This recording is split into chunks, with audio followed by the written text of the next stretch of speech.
Okay. And it seems like it also didn't save to YouTube, the old one, but hopefully your computer saved the old one.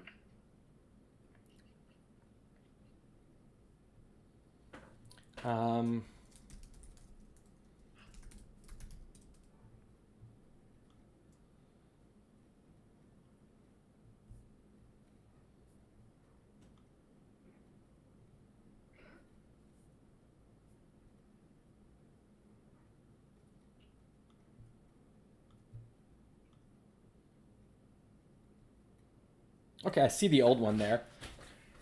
Oh, you do? Okay. It wasn't showing up when I signed in, but... Wait, you see it? Sorry, where do you see it? It just wasn't public. Now I made it public and I published it. And I think I'm live streaming currently, but I can't confirm. Okay. Oh yeah, here. Someone's here. Okay. So let's just... Okay, yeah, there are 2 separate videos.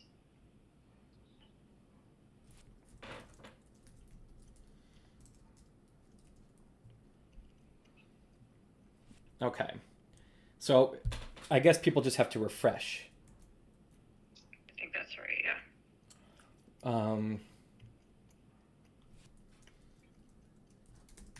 Yeah, it'll probably crawl back up.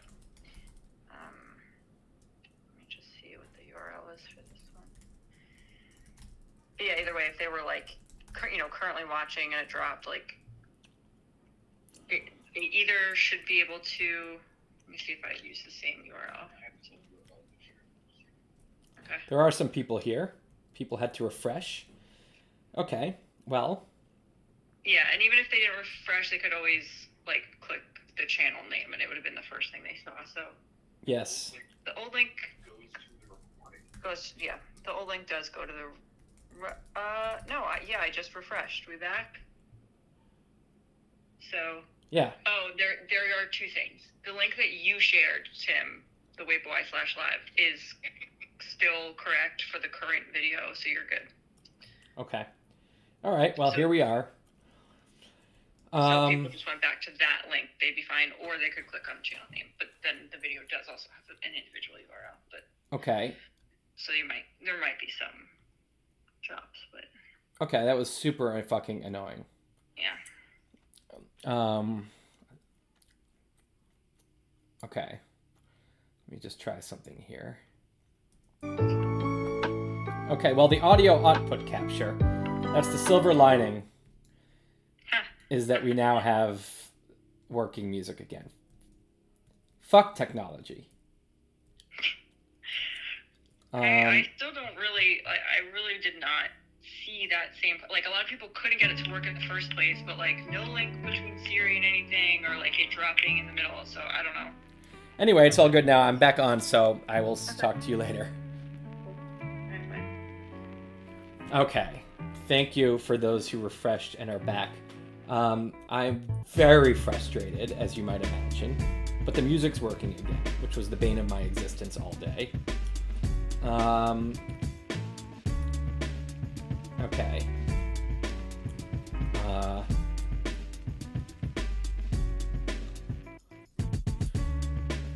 Okay, so, now this thing is not working. Hold on. Last thing is this iOS camera situation. Let's just reset that up.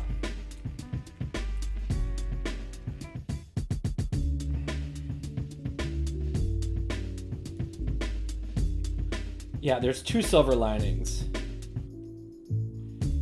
to this utter bullshit that happened. Oh, wait a second.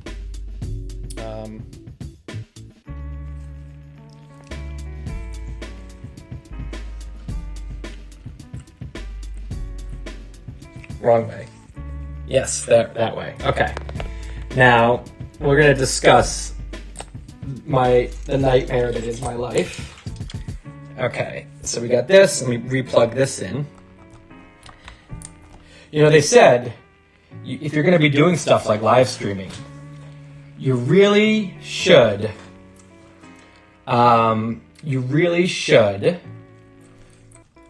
Get the M1 Max, you know? Shell out.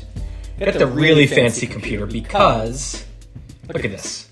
Snow, like it's 1966. Imagine my life where this is snow.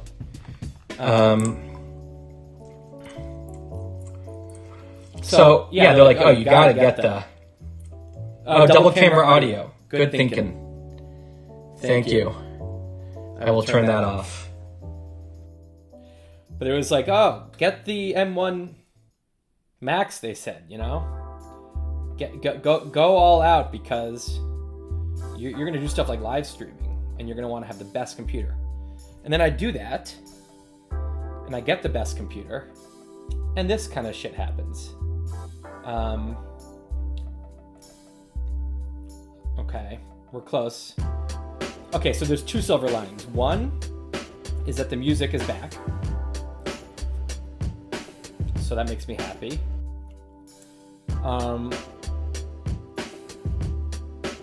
Wait, what the hell?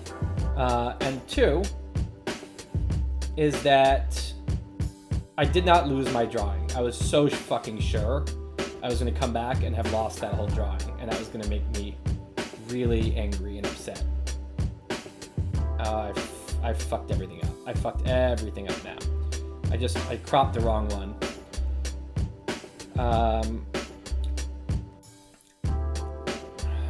Great. Nice job, everyone. All right. There we go.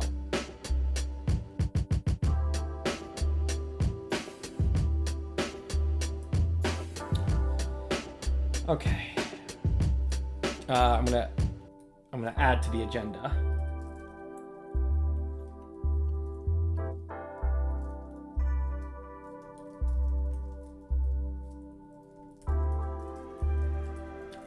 So we're gonna have computer crash, kill myself, start, resume drawing. Let's just keep everyone up to date here. My computer just went, you know, I got the beach ball, but not only did I get the beach ball, I got the nightmarish version of it where it's not even spinning, you know what I'm talking? And it was just jumping around every once in a while. And it made me really upset. It's one thing when you're, you know, normally, but when you're live streaming, it's really not what you're looking for in that moment is for the beach ball. Now we're going to turn this back on. No more snow. Just please, just thank you. Thank you. Okay. And now I'm going to get this back where it was. And we're going to continue. I'm glad whoever made it back here made it back. Good to see you all again. Okay. Okay, so let's just make this a little bigger and this a little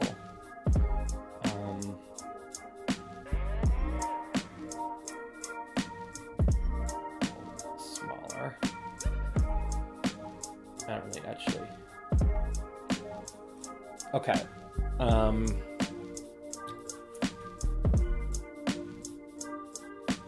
God, that was annoying. Okay. This is how Apple just works. Yeah, Apple, you deserve it. You deserve to be made fun of right now. Okay.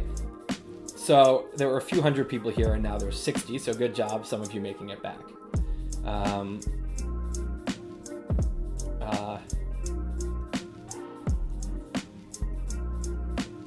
Okay.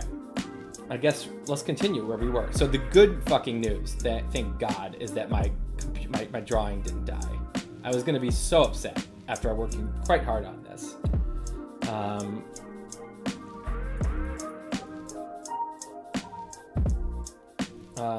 Okay.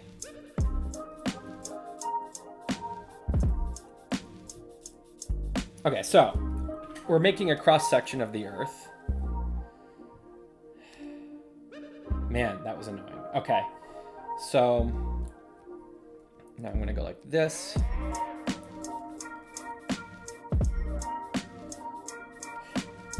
That's one thing I will give Pixelmator and other products, unlike Microsoft fucking Word, is that it auto saves. And I didn't lose anything. This is the shit, you know, when you're looking at this cross-section in the book, and you're like, wow, that's a pretty, like, mediocre cross-section. You don't appreciate that I had to, like, do this outline like this to get rid of that thing. Okay. Ugh. Oh, this is so gross. Oh, I hate it. Okay.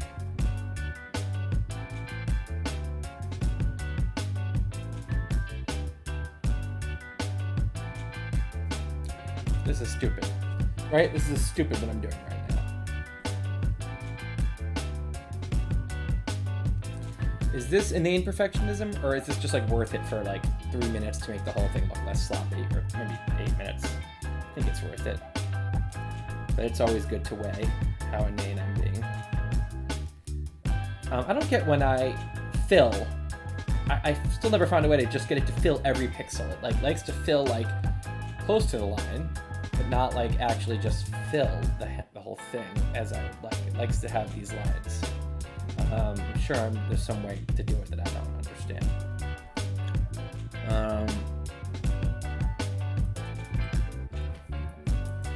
All right. Here we are, living our one lives while I do this shit. Okay, that's gonna, this big one, big one. Okay, come on, we can do it. You know, Arnold Schwarzenegger once said he was filming Conan the Barbarian.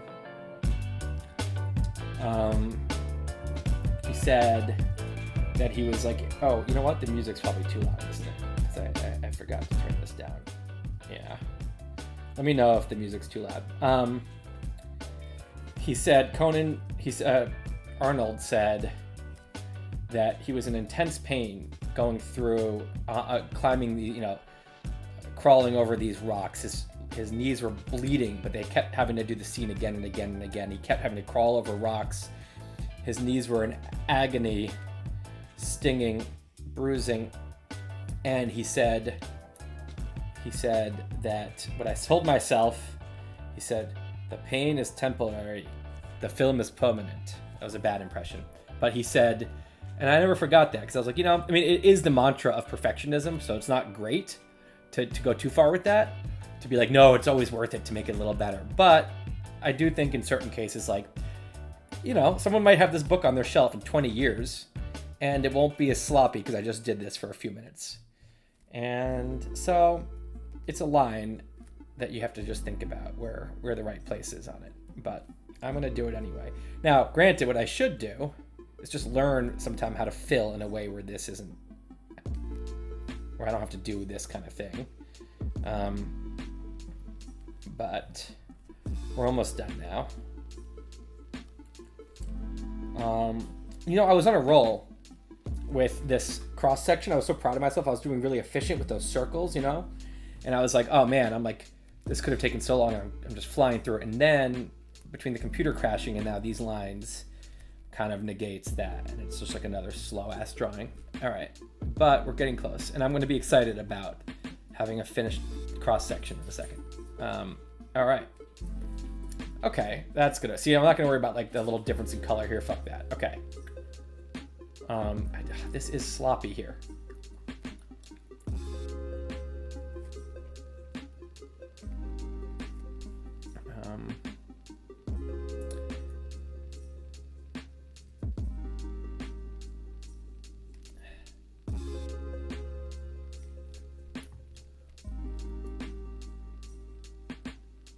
Okay, does that look any better? That looks pretty good. What's this up here? I'm annoyed. Officially, but at least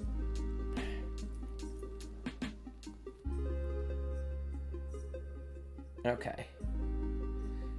I'll do the rest later. Now, okay, not bad, right? That's a cross section of the Earth I did. Now, I don't like that black line in the middle being too black, so let's just change that color a little. Let's make it more opaque, less opaque. In fact, do I even need it? I don't think I need it. I think the shading does the trick. But now, see, now we get some sloppiness going on right around the edges here, so let's just quickly fix that. Your doom is eternal. It's well said. Okay. There's only two things in the world I really don't like, and it's writing and drawing. Okay.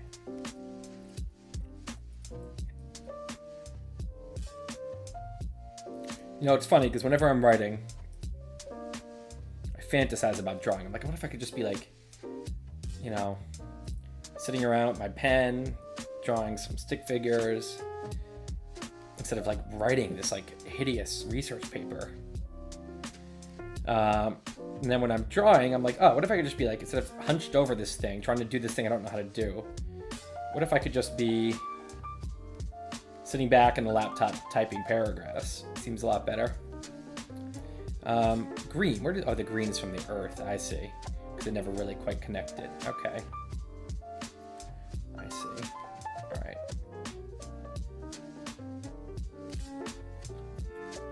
Okay.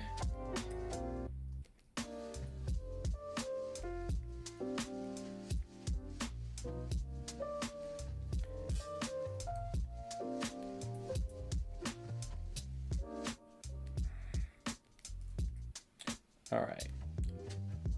Now we're getting close. Doesn't this look blue? It's one of those optical illusions. There's no blue in what I'm doing here. This is all gray. It's not light blue, it's just pure gray. But it looks blue next to that orange. Okay. All right. I'm satisfied for now. Now, having a line over to block off the imperfections would have been a lot easier. Yeah, I know. I had one. I had one of those. I have it here. I could make it a little darker. But something about it was kind of like nicer without it, you know? Because like, what is that line? I'm going to move the line on top. Okay. It is bothering me, this one tiny thing here. I don't know why the line's not showing up there, given that it's...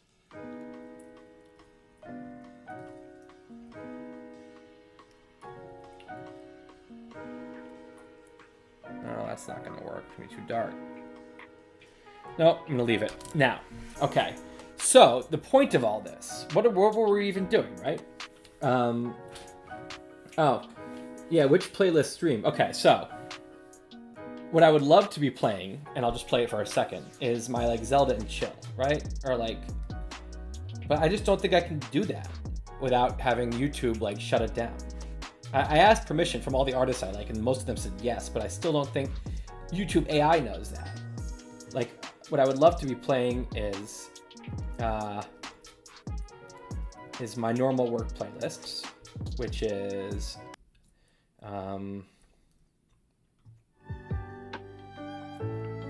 you know,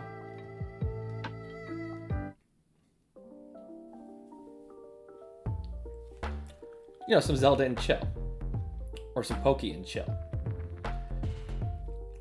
or some Owlboy. But I'm not going to do that because I just don't know if I'm allowed to. So instead, I'm going to keep playing this, which is also fine. I don't mind it. What this is so I do listen to like lo-fi hip hop beats, which is what this is. And so it is close to stuff I do listen to. I've listened to some of these actual songs a bunch of times in Spotify. This is a site called Epidemic Sound, where once you sign up for it, you have to pay a little bit. Oh, my light is off.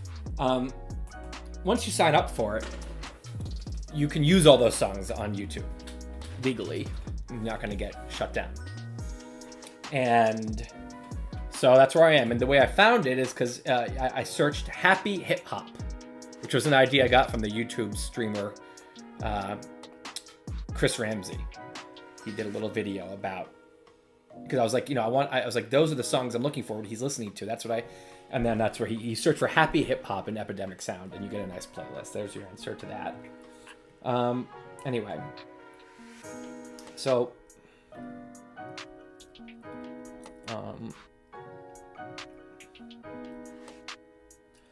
okay, so let's go back to what I was doing here. So why did I draw a cross section of the Earth? The answer is because I'm talking about at the beginning of the book the rabbit hole that I fell down, and I guess since we're in North America here, I should be somewhere over here. And this is the rabbit hole I fell down while trying to write about this topic, which is why this book is so extensive and why it took me so long. Is that a normal rabbit hole goes like 5 feet down? I don't know how far rabbits go down in the ground, but I went way farther than that. So how do I want to do this though? Is that going to be in the book? Will that be? Yeah, I think that'll be enough. Okay, so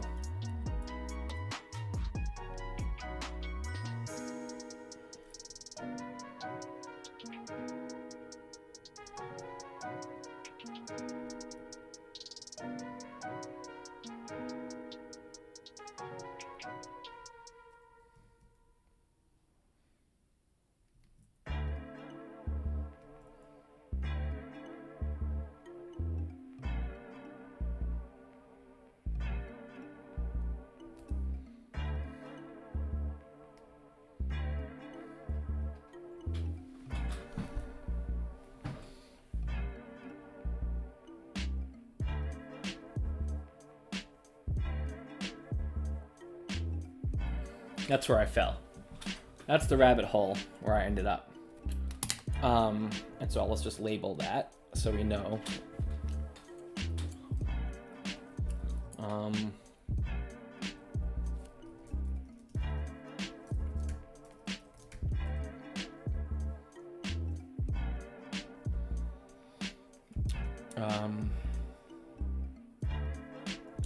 So I'm gonna say me.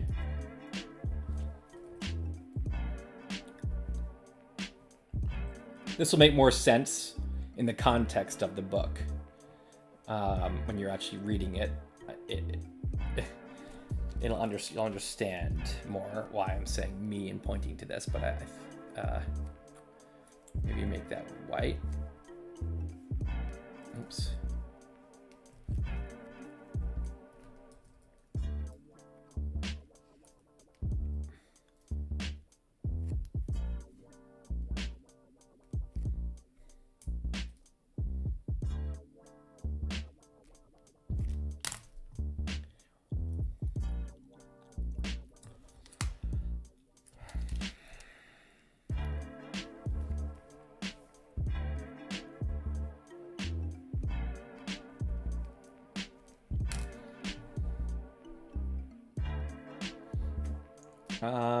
Yeah, so this was good. I was dreading this one because I was dreading having to do a cross section of the Earth, but it wasn't that bad. It was like 30 minutes. Okay. So that's the rabbit hole I fell down when I was trying to write about this topic, and that's where I ended up. That's how deep it went. When I came out, I was holding this. Oh, where are we here? I was holding my Why would it get so small?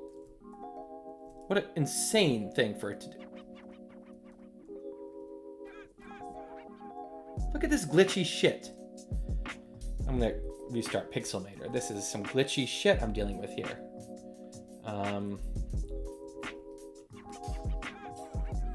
Can't stand it. I can't stand it. Okay.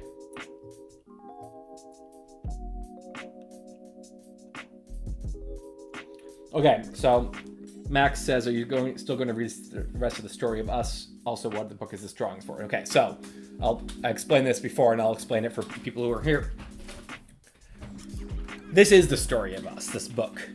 But the story of us was just way bigger of a thing than I appreciated when I was doing that series. To the point where I took the first 10 chapters, which was supposed to be the meat of it, I condensed it into something about 1/3 the length, the key ideas. And that is now the first quarter of the book. And so the next 3/4 of this book is something I've never published before. I was going to touch on some of the ideas at the very end of the story of us, but I had so much more to say. So rather than, that was already 100,000 words on the blog. Rather than make a 400,000 word thing on the blog, I condensed it all into a normal length book. Where what's the story of us that's already been published is now really the first three chapters of this book. If that makes sense. It's a little confusing. I'll explain it more. But basically, anyone who read the story of us is gonna, that's like the framework that then the book uses to explore what's going on in modern day current events and the last 50 years of political history, and why I think our societies are kind of fucking themselves right now in 100 ways, and how I think they can be better. Okay. Still missing the Bitcoin logo at the center. Okay. Am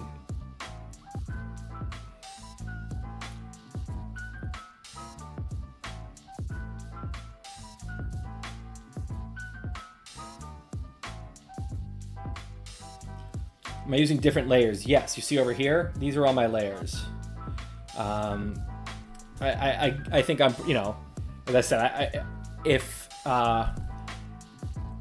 when I started out drawing, I was an F at skills. Like I would just do all the things on one layer because I didn't even know about layers. And then I think I use a lot of the tools to be pretty efficient with it, but I'm sure, like for example, all those like lines I just had to draw. I'm sure there's some way I could have just avoided that with a quick change to the settings on how I fill in color. But I give myself a B- now compared to the F I used to get as far as my Pixelmator skills. Okay, so here we are. This is cool. Okay, next. What's the next drawing?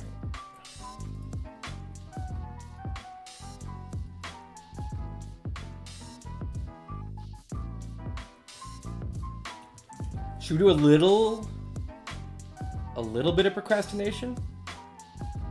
I mean, I feel that a little couldn't hurt. No, Europe is not intentionally raised. I'm just a little sloppy. Although I guess it's supposed to be that like the land's a little higher than the ocean. But no.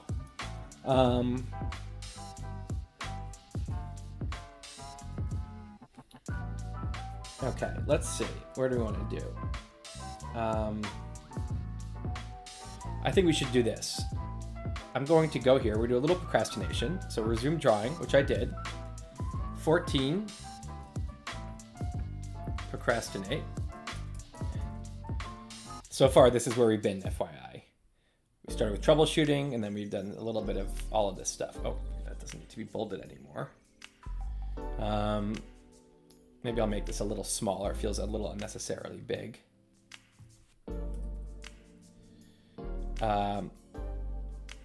Yeah. So that's where we are right now in the scheme of things. Okay, procrastinate. So here's what I want to do. We did a crossword puzzle already. If you missed that, we crushed it. We did a crossword puzzle, a New Yorker crossword puzzle, earlier today. We played Global.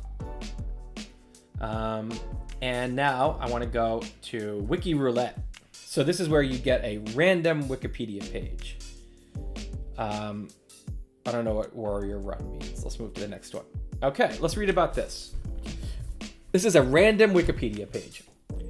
Cheshmandagan-e-Majid. Cheshmandagan-e-Majid is a village in somewhere in Iran. Wow, that is a lot of things that it is in before it's in Iran. At the 2006 census, its population was 203 in 46 families. I wish someone from Cheshmandagan-e-Majid were watching this live stream right now. They'd lose their shit. 46 families. Man, they better like each other there. That is a small little place. Okay, next. Ooh, listed 2019 American television debuts. This is where we are here. Okay, I don't care about this. Is there anything I watched or heard of or care about anywhere? Man, there's a lot of shit being made. It just didn't used to be like this. There were like 8 shows and everyone watched all 8, and now there's like a trillion shows and it's like so little overlap, except for like the really big ones. I don't think I've watched a single show here. My wife watches Euphoria, but she told me I wouldn't like it, so I haven't watched that. Oof. This is boring. I want to move on to the next Wikipedia page. Yeah, I'm going to move on. Okay. That sucked. Oh, wow. Okay, so we're now in Aditmari Upazila. That is some kind of name. So, Aditmari is an Upazila of Lamonirhat district in Bangladesh. How many people live there? Population of 176,000. Typical fucking Bangladesh to have. There's so many people in Bangladesh. It is such a densely populated part of the world. It blows my mind. I tweeted something the other day about like the population of Bangladesh is 5% of the world, and then like there's this giant. Let's just pull that up. Let's see. Bangladesh, 5% of world compared. I think it was on Reddit. Let's see if it comes up here. Yeah, here it is. Okay, check this out.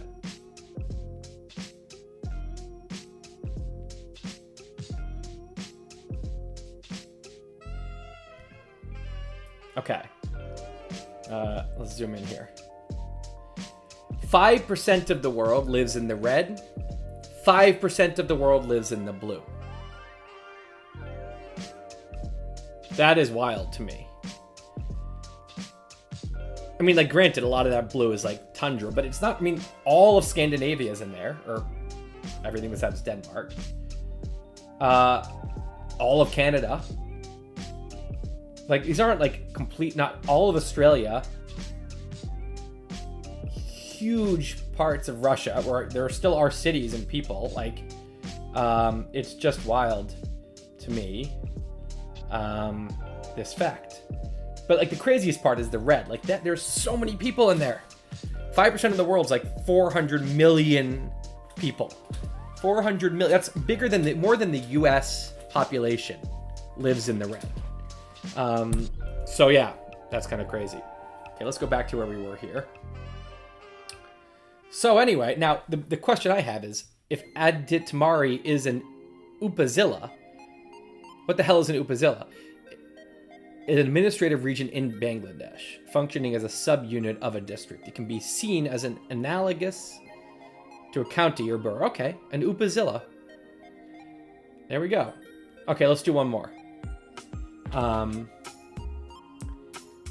Yeah, we already talked about Elon, sorry, and his Twitter. I'm happy about it, but I don't want to get into it again. Coffee. Where's coffee break in that list? I have coffee here. I did when I did this dinner. I like went out and just like opened the fridge and just like went like that into my mouth with various things for 10 minutes. And then I came back here and I made the second coffee. Okay. I love looking at random Wikipedia articles because you stumble upon. I totally agree. I love Wiki Roulette. Antarctica should be covered. Yeah, it should have been. It's unsatisfying that it wasn't. They just threw in Belize on that map. Yeah. Oh, thanks. I'm glad you love the travel series. I'd really like to do a travel series again. That would make me happy. It was really, really fun and exciting. And yeah, there's so many places I want to go. I have a few. The thing I really wanted to do for the next travel series was I really wanted to go.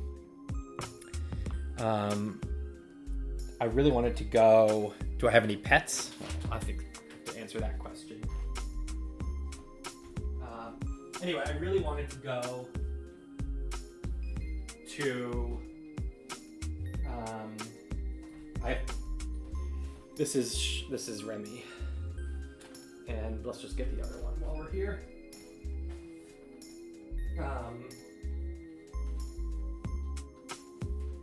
I really want to go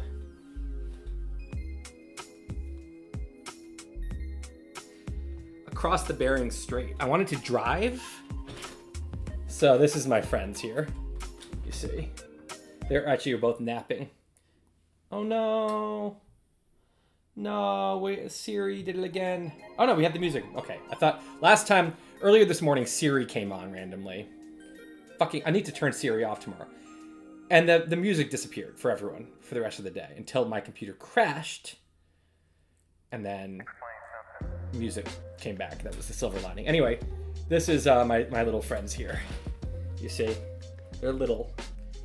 This one, Remy is 2 years old and very grumpy. She's like a cat. She's not very nice. She's my little friend, but she's not. She you have to earn her affection. She doesn't dole it out. And this is Gus, who's unbelievably friendly. He's 7 months old, and he's just a very nice little friend. And they're so like cozy and warm. I'm so like toasty when I'm holding them. Anyway, so yeah, I wanted to drive from New York to Mumbai. That was going to be like a little gimmick, right? And I was like, I can do that. I'll just go up and I'll drive, up to the edge of Alaska and get the ferry over the Bering Strait, get into Eastern Russia and drive down, across Russia into India and down to Mumbai. What an amazing, 6 weeks, 2 months, whatever that would be, and I'll blog about it every day. Turns out that is incredibly impossible. First of all, you can't drive to the west coast of Alaska. The roads don't go there. The roads, there's not that many roads in Alaska, and they don't just go everywhere. Secondly, there is a village right on the edge of western Alaska, there's no ferry. First of all, the Bering Strait is it's like right at this little tiny mouth that the whole Pacific kind of is on the edge of. So it's like between the Pacific, it is this little I forget what the word is, but whatever. It's this little thing, tiny little inlet between the Arctic Ocean and the Pacific Ocean. So it's a mess of waves and it's dangerous.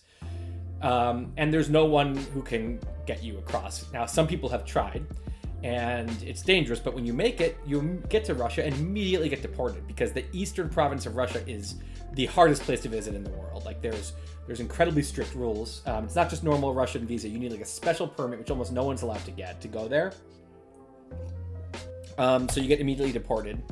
And there's not just roads right there either that can just take you. So for many, and let alone getting myself across, getting my car across. So I thought, I was just picturing, you drive up and you drive your car onto the ferry and go across, like as if it's like going across the Gibraltar Strait. So that didn't happen. But I have other ideas, other cool travel series ideas. Okay, let's do one more. Let's see. Where is this going to take us? Stanley Moss. You see how random this is? Stanley Moss is an American poet. Oh, good for Stanley still being alive. Good for Stanley still being alive. Man, he has seen some shit, Stanley. He was a little kid when the Great Depression hit, and he's here again. He's back in the 20s. He's like, father was a high school principal. I'm glad I know that. Non-religious, but occasionally celebrated Jewish holidays. Same here. Respect. Tour of Southern Europe, describing the essay. Okay. Getting a little bored here of Stanley, but why does Stanley get a Wikipedia page? I'm not quite sure about that, but good for him, Okay, one more. This is what procrastinators do. They say one more, but then they do two more. What a boring one. Richard Carvalho. It's just not a sport Americans care about. I hate to tell you. Speaking of which, just real quick, I want to see if is the basketball game happening yet? Right, you can't just do that here. That's not what I meant to do. ESPN. I'm using Firefox, so I don't have my normal things in.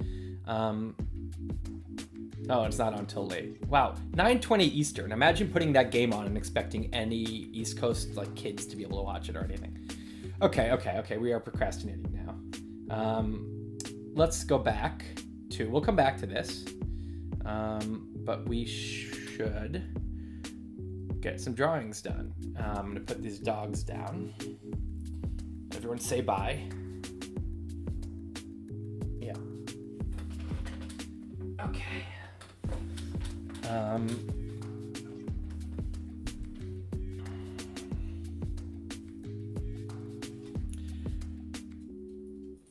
All right. Really glad to hear it, John. That was the goal, is that post could maybe help some people figure some shit out, and I'm glad to hear it did that for you. Okay. Next drawing. So we did our cross section. Kind of did the hypothesis. Page 801. Did we just lose the... No, we still have it. Should turn on Do Not Disturb, shouldn't I?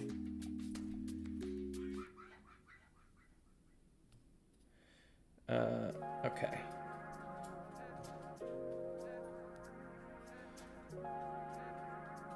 All right. Okay, so now we're gonna do, what's next?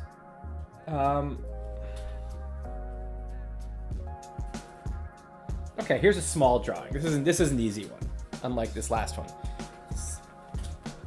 Now, Gus, the little puppy, is biting my cords, which is the bane of my existence. We're gonna do an easy one, but it's a cool concept. So I'm gonna show you. You're gonna get a sneak peek of something that other people won't see till the book comes out. But so I have a drawing in the book that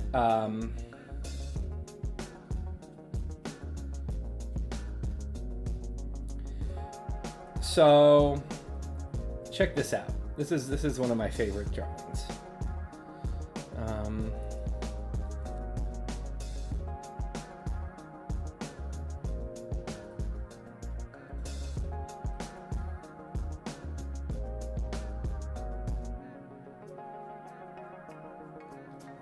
All right. So, if humanity were an 800-page book, and you took all the pages out and laid them all next to each other. So, let's say humanity goes back 160,000 years, which is, 200,000 years. And each page is 250 years of history. So you actually wrote down all of human history in a book, and every page covers 250 pages. It's crazy how much of human history was everyone on Earth was a hunter-gatherer, basically. And you can see behaviorally modern humans come over here, down here, a little bit more recently. But it's only the last two lines. You get to, early cities and agriculture, and then you get to recorded history. So when we think of prehistoric, we're talking about everything except the last line. Written history is one line of this book. And if you see Buddha, look how close Buddha is to us. Like if we live on this page 800, which is it's page 800 I defined as 1750 to 2000. So we actually live on the beginning of page 801.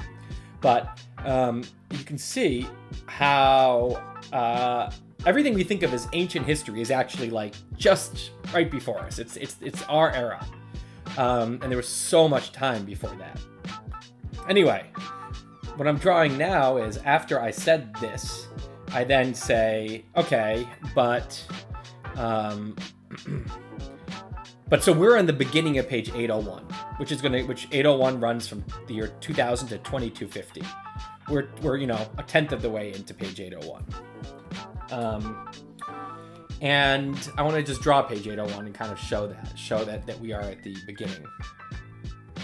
No, glitchy. Glitchy. Why is it doing this? I'm going to just restart Pixelmator. Fuck this.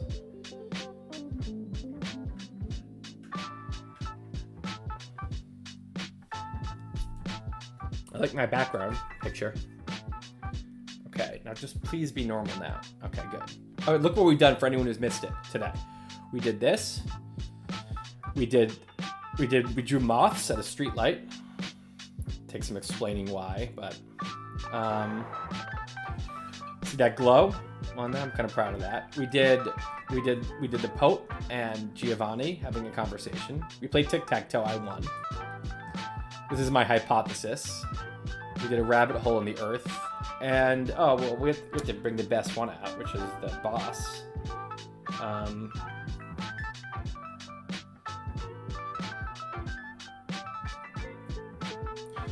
Yeah, this is a mean, bad, sexually harassing boss. And I just had him naked. I had him like this, and it was really good idea of people in the chat to give him this. Now I'm very pleased. I think he looks really cool. But not a nice guy.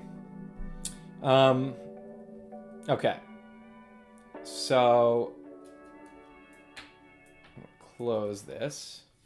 Close this. All right. So here's my book template for anyone who missed it earlier. This is the exact size of the canvas and resolution that you're supposed to use for a book of this size. And you can see what it is. It's 1837 by 2775 pixels, 300 pixels per inch. So that's what I've been using. And these grid lines are, this is the page, but you can't draw on the very, very edge of the page. So this is, within these grid lines is where I'm allowed to draw. And so now we're gonna save this as, and we're gonna do page 801. And I'm gonna draw page 801. This is gonna be an easy one.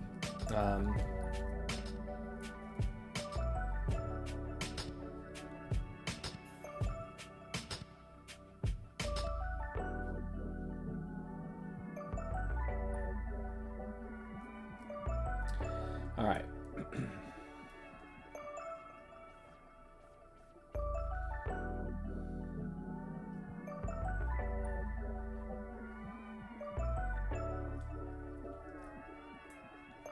All right, so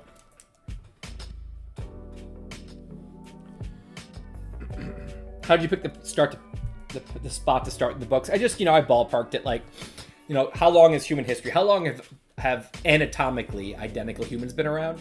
I used to hear 100,000 years. Now the more recent estimate is 200,000 years, and there's even a more recent estimate, which is 300,000 years, based on something I think, some kind of fossils they found in West Africa, which also means that maybe the first people weren't in Ethiopia area. Maybe they were in West Africa. Who knows? But we don't know.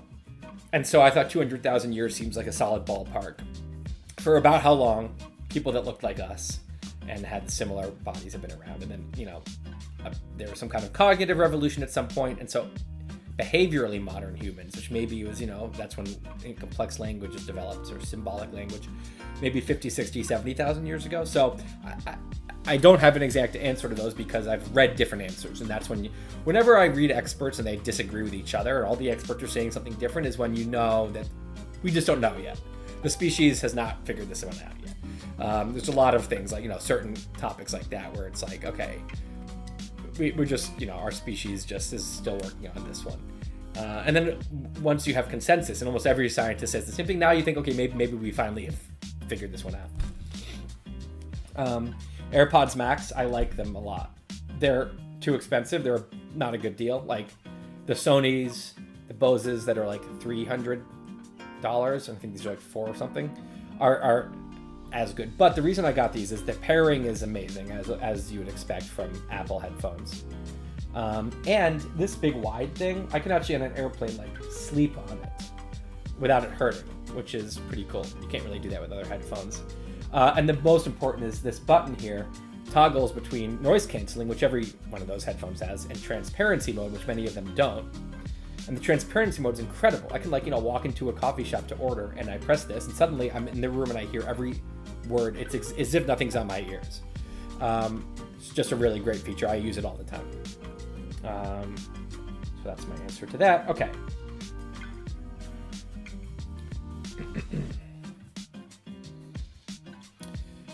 So a page 801. So here's what I'm going to do here. I'm going to way too thin. Okay. Now I want to approximate. So sometimes, I don't want to just do. I could just do this.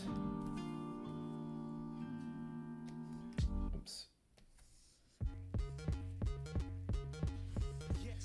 I could just be like, hey, there's a page of a book.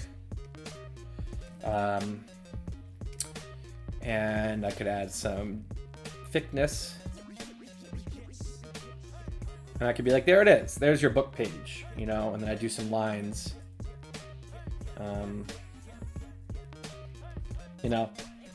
But I don't like to do it that way because to me, it just looks cheap. I prefer to draw it. It just takes a second, and I feel like it looks more like it. So I'm going to use this, though, as like a guide. So I'm going to go here. I'm going to bring down the opacity. Oops. And then I'm going to make a thing here, and I'm just going to try to kind of sketch this out.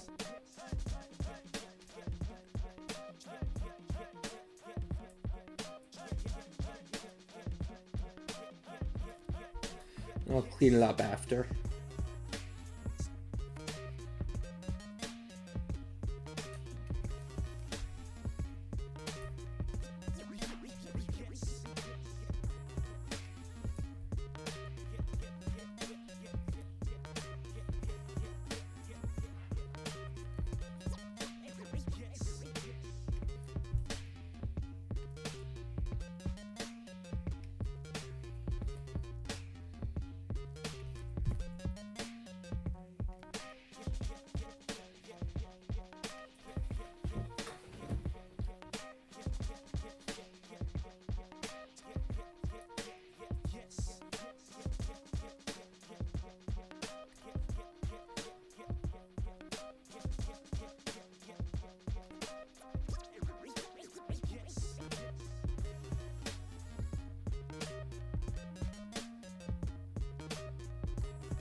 Okay, so just to discuss for a second why I did that. It might seem pretty inane to some people.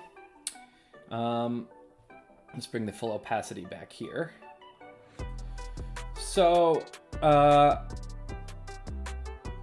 this versus this, to me, it just makes all the difference in the world. One looks like a human drew it. The other one looks like someone, looks like a graphic. And it's a little thing, but I think it really does make a big difference.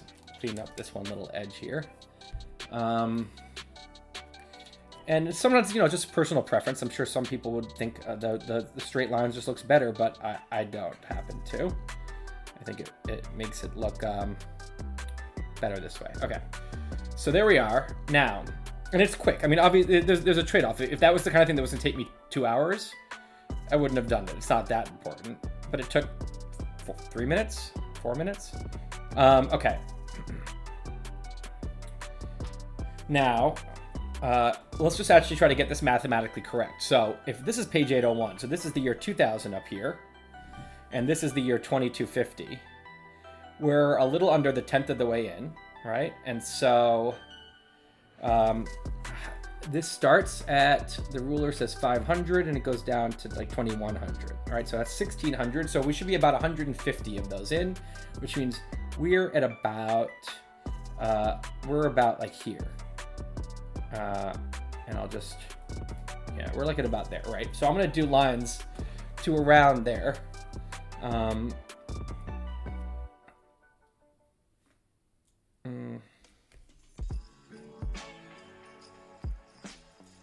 Oops.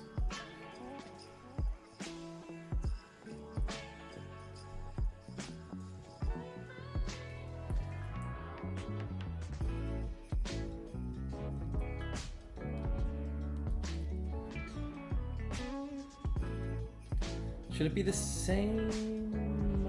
I think it should be gray.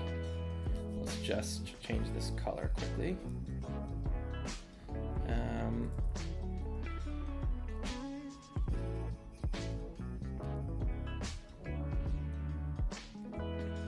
Okay.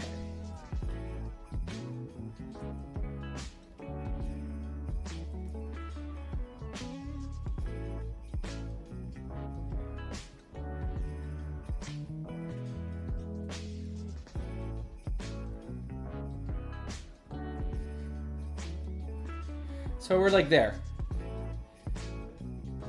And so I'm going to label this now. Some other questions that I talked about before, for people who weren't here. This is the Wait But Why font. I drew it myself. It was awful and hard to draw these letters, but I was like, look, I'm not gonna do Comic Sans forever. It's excruciating. But I don't want to do like Helvetica and like a stick drawing. It looks weird. So we ended up with the Wait But Why font.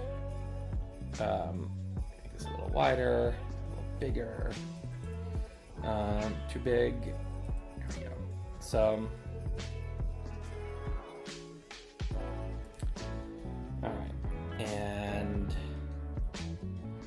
get back to here.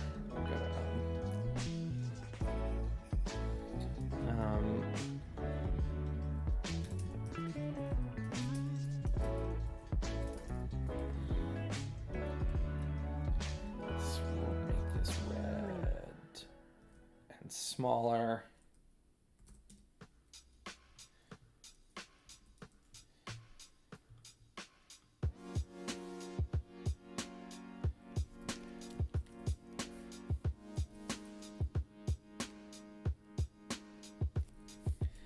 All right.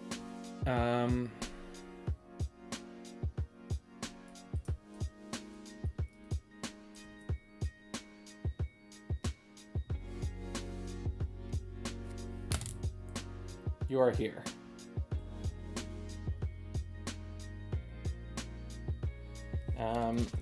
Just clean that up a tiny bit.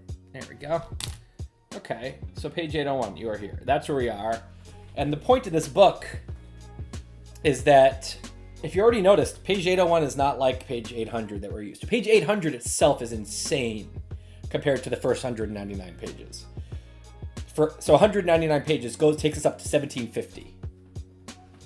So for 199 pages of this story of human history, transportation was horses and sailboats and walking. Communication was letters and, talking. And on page 800, you have this world gone totally magical, right? But page 801, the internet is a page 801 phenomenon almost entirely. Social media is a page 801 phenomenon. Crypto.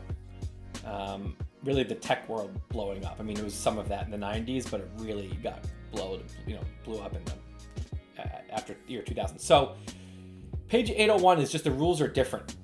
And we're living on a page, we can't be living on page 801 with page 800 rules. And I think sometimes that's what we're doing, and I think that's a big problem, because I think we're misinterpreting page 801 as the world that we grew up used to, or our parents were used to. So part of what I'm writing this book about is to try to like say, hey, we're on a different kind of page, and this page has magical tech ahead of us. You know, we might cure mortality on this page. I would probably bet that we would, and people can die when they want by the end of this page. You know, we'll go multiplanetary on this page. Crazy shit, but you know, we'll probably cure all the ills that we think, you know, about right now, that we think are, you know, disease and poverty and climate change and anything like that. On the other hand, page 800, for all of its magic, had the worst genocides and the worst wars, the biggest wars, and it had the you know, most existentially scary weapons, nuclear, you know, stuff like that. And so page 801 promises to have even more scary technology. And we, just like page 801 could be the best page ever, it also could be the one that ends us. This could be on the last page of human history if we're not careful. We need to have our wits about us right now. The stakes are very high on this page of explosive technology. And that's the core premise of why I wrote the book, to figure out how can we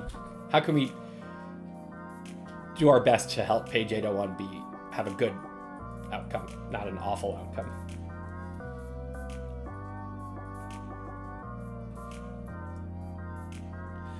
Music? No, I was saying that I'm using Epidemic Sound. I do like this music, and I listen to lo-fi hip-hop sometimes, which is what this is. But my favorite playlists on Spotify, I'm worried that YouTube will shut down the live stream if I use them, even though I've gotten permission from the artists.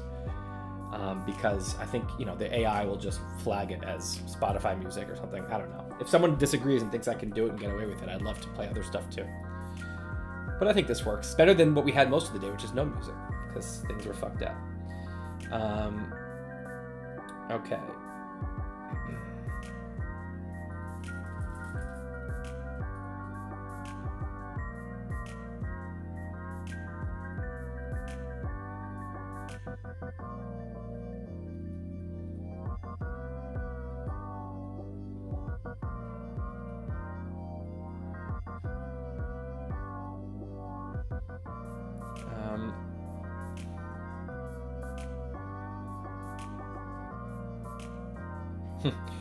Will the chat distract you? Yes. I mean, look, this is a trade-off. This is a fun experiment. I like hanging out with readers.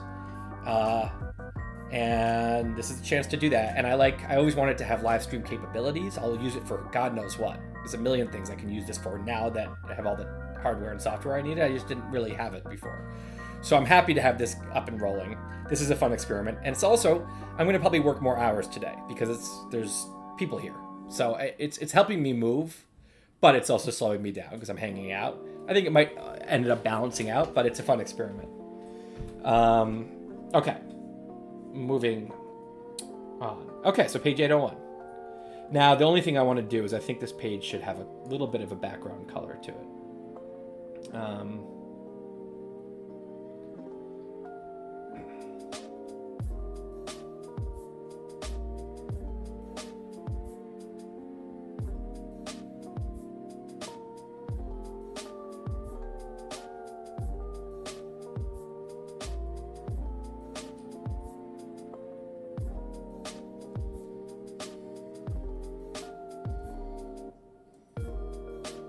And just back to make this point one more time. Now that let's add color. Where is this? Here. Okay, let's make it a little off-white maybe. Page, let's just mimic the page color from the other thing.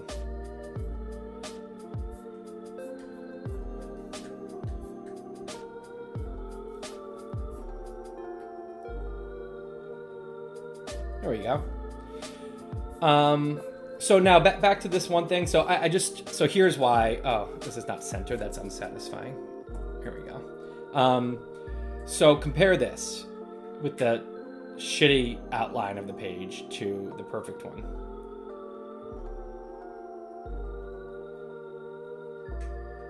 Right? Doesn't this look more like a real drawing? I think it does. Anyway, okay. So you are here. Now these lines are a little too light. They're blending in a little too much for the background, so let's just change those a little bit. Just make it ever so slightly darker. Okay. Done. No more perfectionism here. Okay. Next drawing.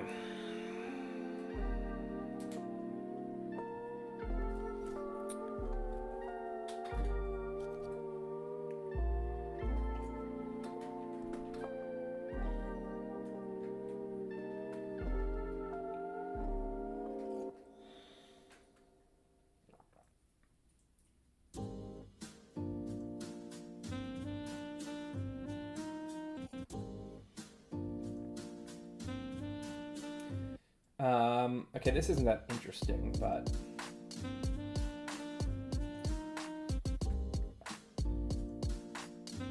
ooh, should we do a big one?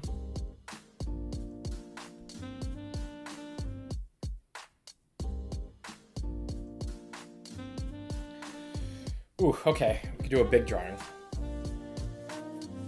Like I've been knocking off some kind of like easy ones here that are like little one-offs. This is more of an ordeal here, this one, but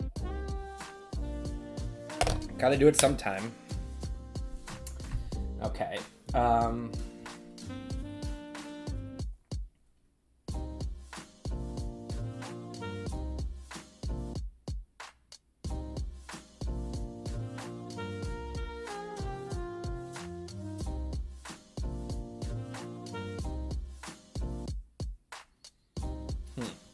Just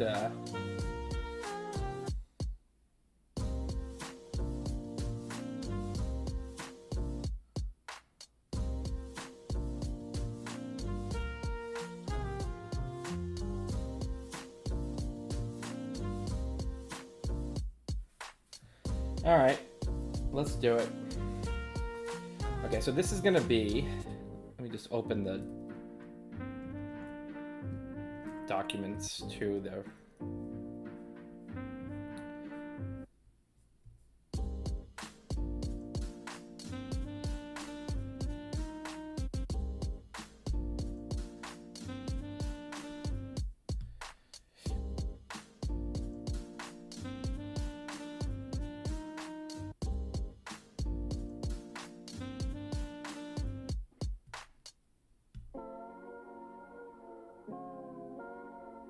okay. Oof. Not sure I'm ready for this yet, because I think I might need to do some more.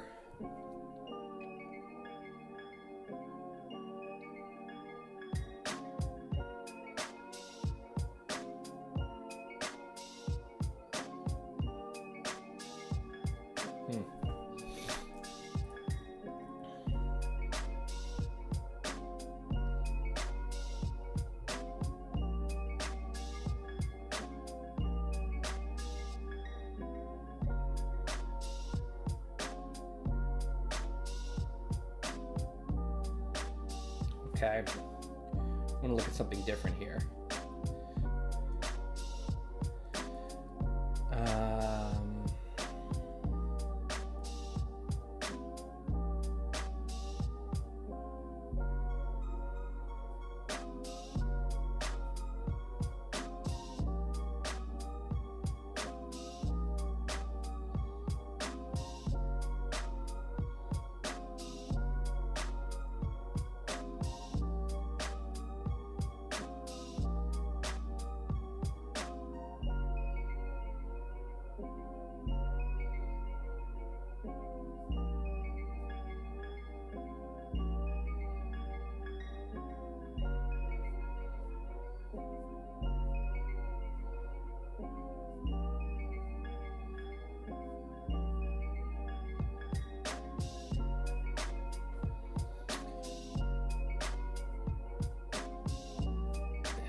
Just refreshing myself because want to get fully back in the zone. Some of these things, some of these drawings are from parts of the writing I worked on months ago, most recently, and I'm like, want to make sure I am capturing the most recent idea I had.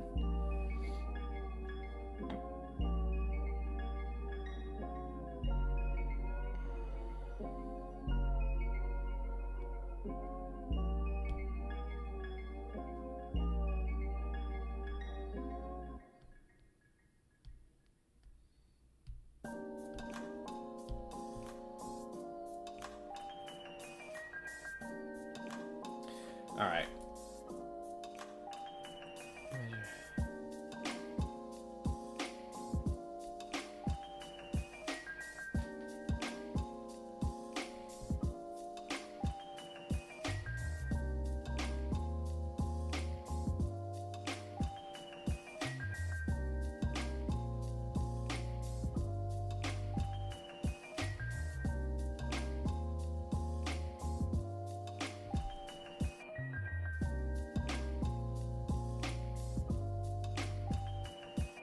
Okay, I've changed my mind.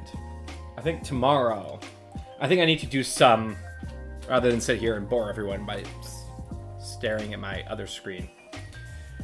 I think between tonight's session and tomorrow, I need to just reconsider how I want this certain thing to play out, and then tomorrow, that'll be a big chunk of the day, is getting this thing done that I want to get done.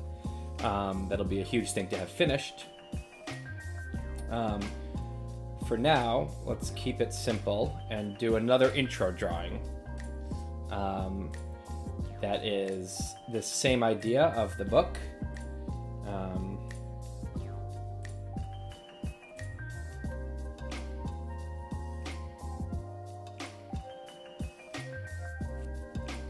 Okay.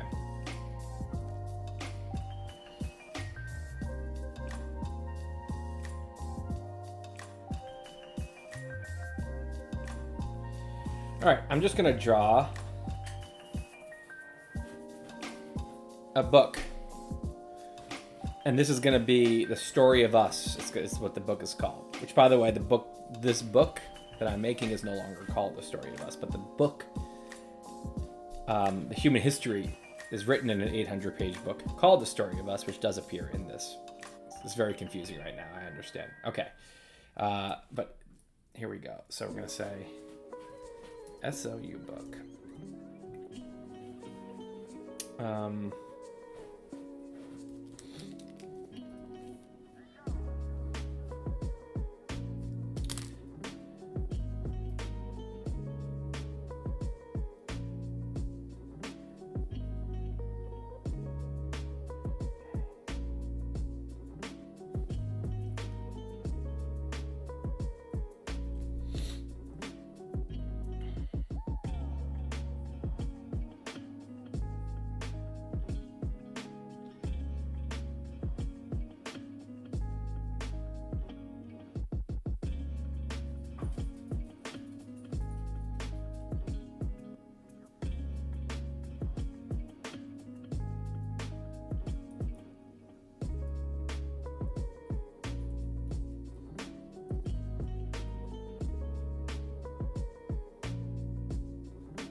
Okay, this is a beast of a drawing from the Story of Us series. This particular drawing is not in the book, but I want to steal one of the books I made.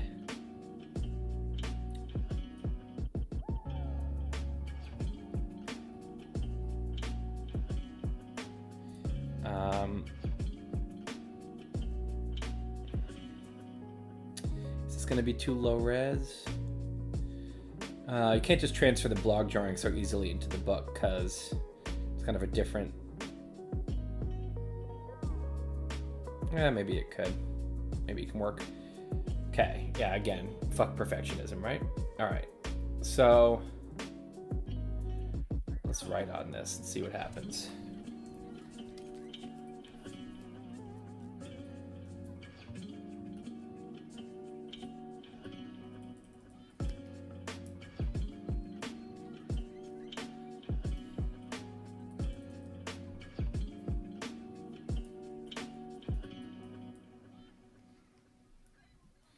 I don't know about this black. A little bit lighter.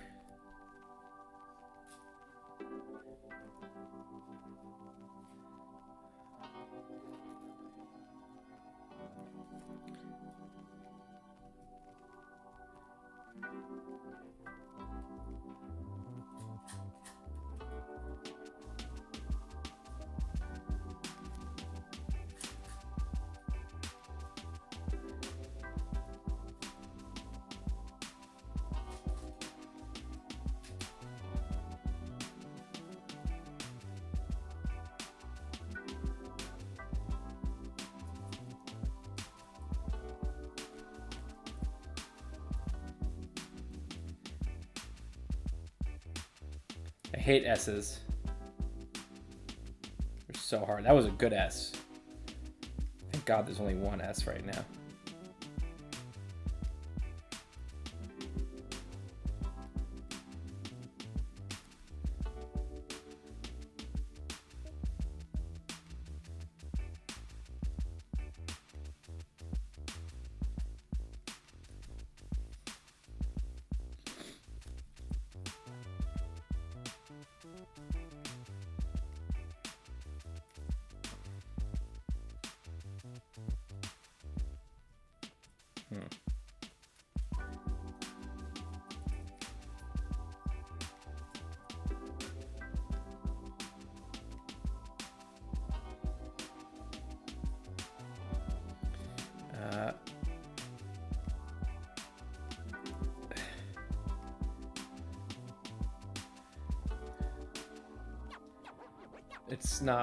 It's not right. Something's wrong. Let's see.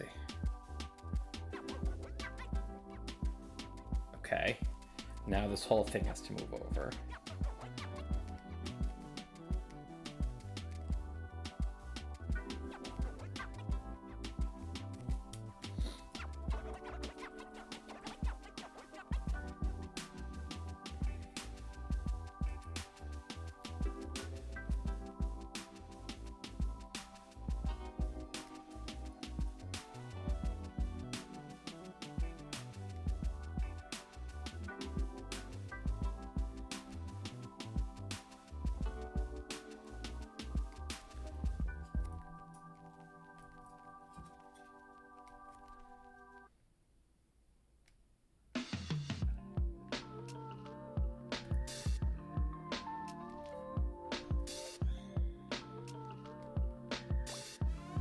There's another S.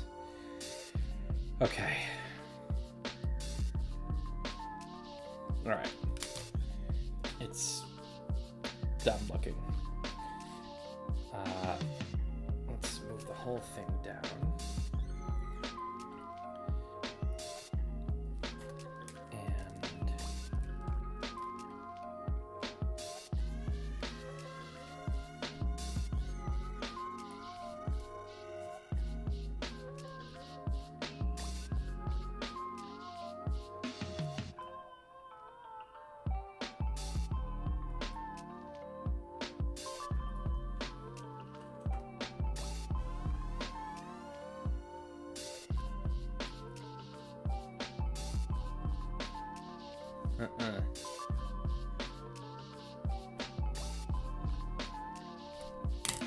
Okay. That's good enough. Would it be better in white is a question. I don't know why it defaults to light blue. I don't think so.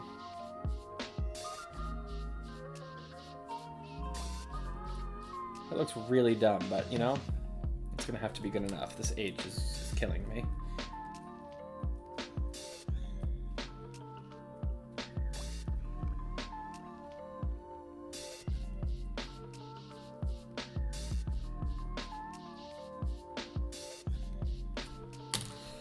Okay, there we go. So SOU book done. Next. See, I'm doing easy ones. Okay, here's something I need to do.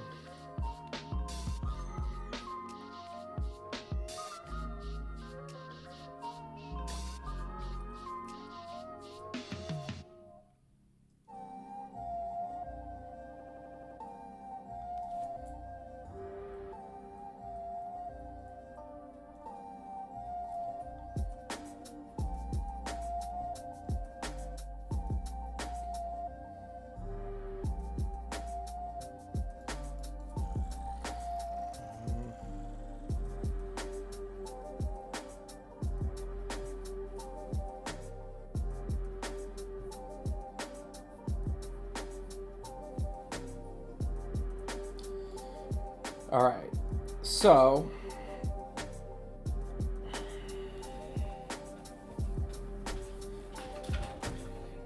we've got our primitive mind and our higher mind.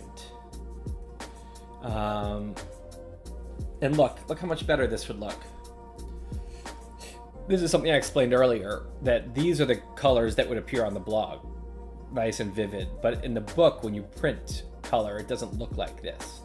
It's printed very specifically with the 4 colors of a printer, and it comes out looking like the orange you'll see looks pretty similar, a little darker, but the glow around this dude's head is just murdered.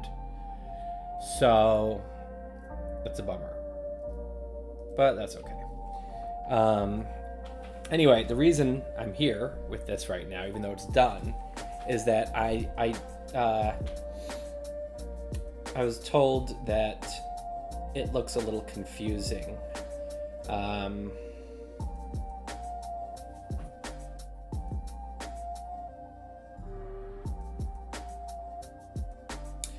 That it's so let's just see that it's, let's just make this 2 new. All right, so what if I went down here, and I made this black and move down here.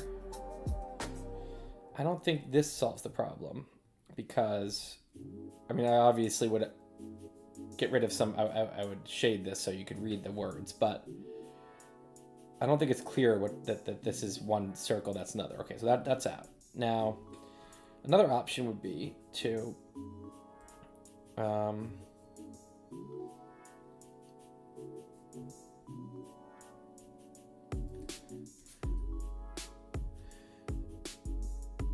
path type.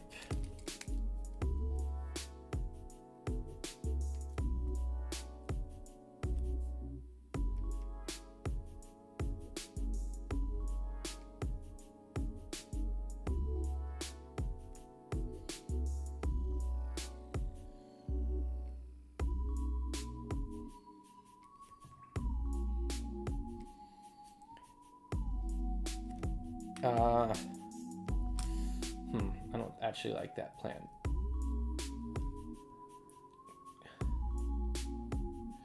All right, let's do circles. So the idea here, I also talked about this Venn diagram in my TED Talk, if anyone's seen that. Basically, you know, we have software in our heads that is programmed to do a bunch of stuff and interpret the world a certain way, and it can't update. It's just it's not really in real time, you know, seeing the world. While your higher mind, at least this the way I view it, is this part of your mind that can see the world and understand what's really going on and wants to actually do things that make sense. So long-term planning, and, you know, doesn't want to dehumanize its political outgroup, because why would that? Makes no sense. These are humans, and dehumanizing is weird, but the primitive mind does, and so you have this conflict. And I'm just trying to make this Venn a little clearer, because these words above, it looks like it's kind of referring to maybe the guy instead of the thing below. Have arrows pointing into them. Yeah, I've thought about that.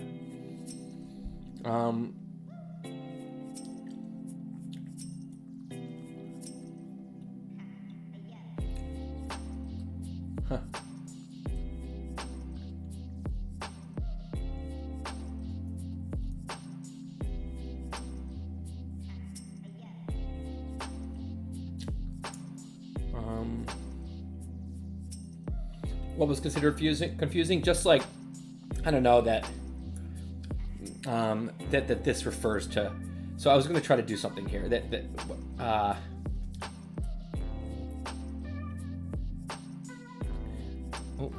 no. Yeah. So I was going to kind of do this, but actually I should make it slightly bigger. It's just this is just a little tweak. This is not a huge thing. It's just a little tweak. Can we make this a little clearer?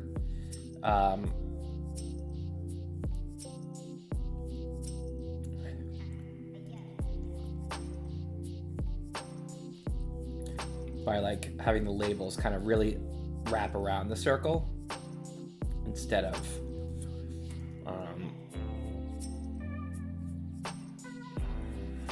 so things the primitive mind wants to do.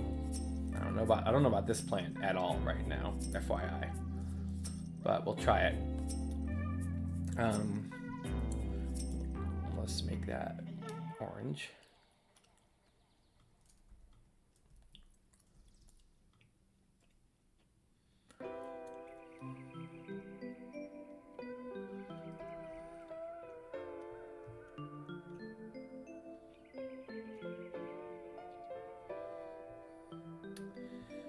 So, do we like this more?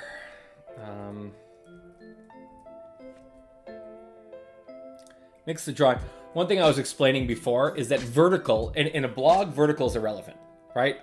You just scroll. It's cheap, the space in a blog. So you can make a long vertical comic that people just scroll right down on their phone or their computer, and it's no big deal. In a book, every vertical inch is like 5 lines of text that gets pushed down.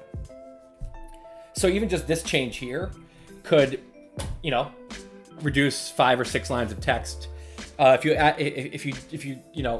careless vertically throughout the book, you're just going to add 50, 70, 100 pages of pages on, because you're using up so much vertical space with your drawings.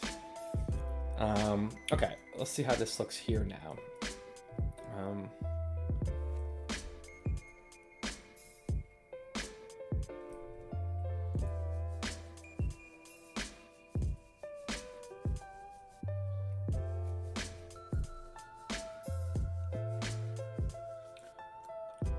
Looks fine as is, less is more. You might be right. But I wonder if this is less, in a way. If it'll look nice, and we'll find out. Okay.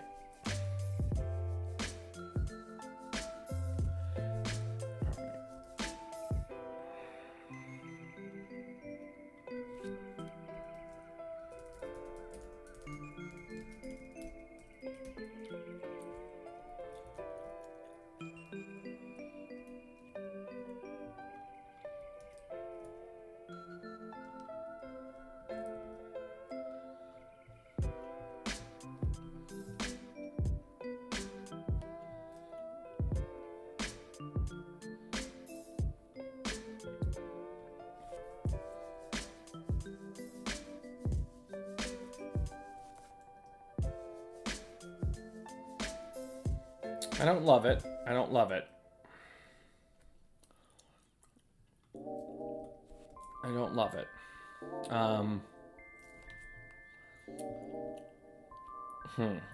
this.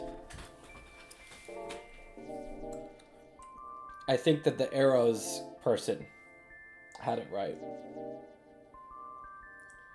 It's just that it looks asymmetrical because starting from the left, and it looks like this weird curly thing, and it's kind of hard to read. Okay, fuck it. See? That's why we test things out, because sometimes you find something better, and sometimes you just make your thing worse. Okay. So I put these back. And now I'm going to make little arrows. Okay.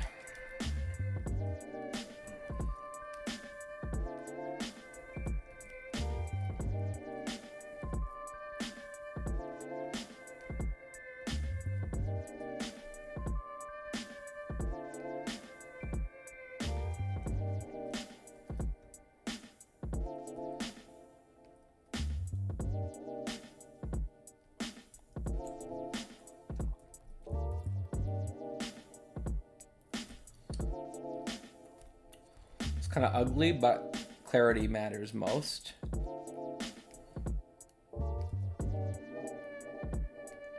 I want it to be clear, I'm not talking about this region, the orange region and the black region. I'm talking about the circles, and maybe the colors of the words is part of the problem here.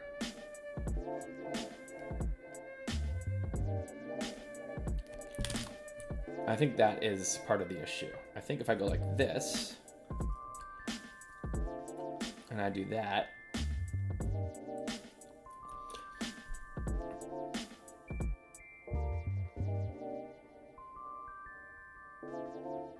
Yeah, I think this works. And the text does some explaining, you know, it's not just, I'm actually talking about this right as the people who are reading the book will see this, so I think it's good enough.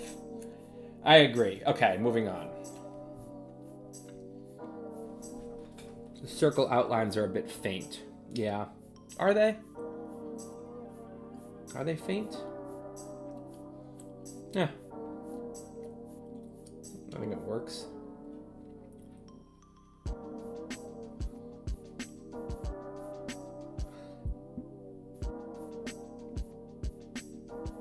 Yeah, make the shared area a combination. Well, I guess it's not really a combination. Problem is, yeah, it would be best to be like, you know, red and yellow and then orange in the middle. Problem is that the green and orange carry a huge amount of meaning in the book. Green is higher, orange is lower. So I don't have that option here. There's no combo of orange and green that is not like some weird muddy color. Okay, good enough, good enough. So, next. Okay. I need to convert something into a comic. So, okay, this is an example. I have something that is taking up a lot of vertical space right now. That is unacceptable amount of vertical space.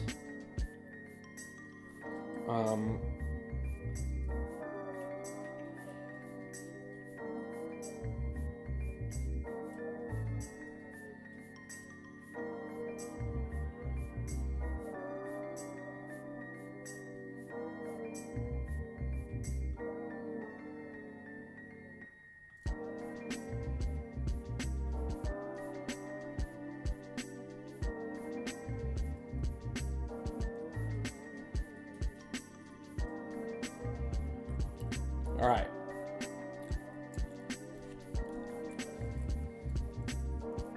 So this is, let's just close some of these.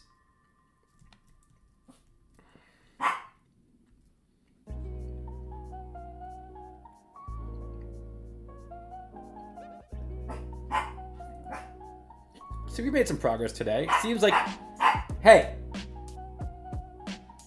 no barking. Seems like we're going slowly. Puppies are really annoying. This thing causes all kinds of trouble. We can get him back by Lion Kinging him.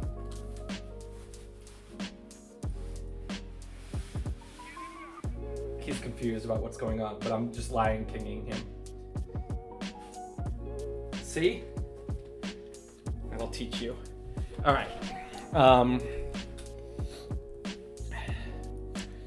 Curious how many pages the book will be. Well, I was explaining earlier that it's a big book because when you have drawings, you want big pages. So it's not like coffee table size, but it's like a 9-inch, pretty solid. So that's more words on those pages. So that brings the page count down. Illustrations brings it back up, and so it's going to be probably pretty long in the 4, even 500 page range. The book itself, just if it were just all text, is on the long side, not insane. If you read Sapiens, around the same length as that. But I have an idea, which is I wrote the book, because I know, you obviously want everyone to read every word of your book, right? But that's just not realistic. A lot of people will read the whole book, and a lot of other people will not. They'll read some chapters and put it down, because that's just what happens with any book. So I designed the book specifically where someone reads just chapter 1, it's like a standalone blog post. They will get a lot out of it. If they read 1 and 2, it builds on chapter 1. It's also standalone. 1, 2, and 3 also standalone. So I'm going to recommend to people that they read the whole thing. I wrote it, all those words, because I cut out over 100 pages in the last couple of months. I've cut out over 100 pages. So the stuff that's in there still is stuff that I felt like I don't want to cut this. It's important stuff. But I'm going to tell people that there's a short track. If you read chapters 1, 2, 3, and the interludes and like the conclusion, that is its own thing. And so then people can have the option to read something that's more like a 200-page book instead of a 500-page book. And I think it's give people the option. Okay. Can you fit the okay, so fitting the characters and the text into their respective circles, the problem there is that when I tried that, it made it feel like I'm talking about that these guys live in this region and they live in this region, when it's really that this lives in the whole circle. And this guy lives in the whole circle. So I don't know, I'm sure there's an elegant way to do it, but it seems difficult somehow. I don't know. Okay. Let's move on. So, what we've got here is a comic that if we pull up, we can actually show you.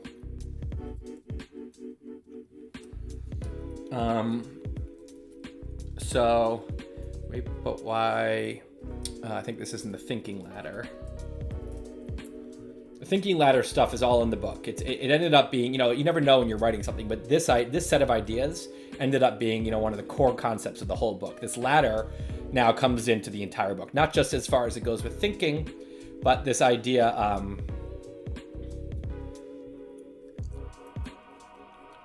this idea of a ladder just comes in again and again. It's kind of the core lens of the book.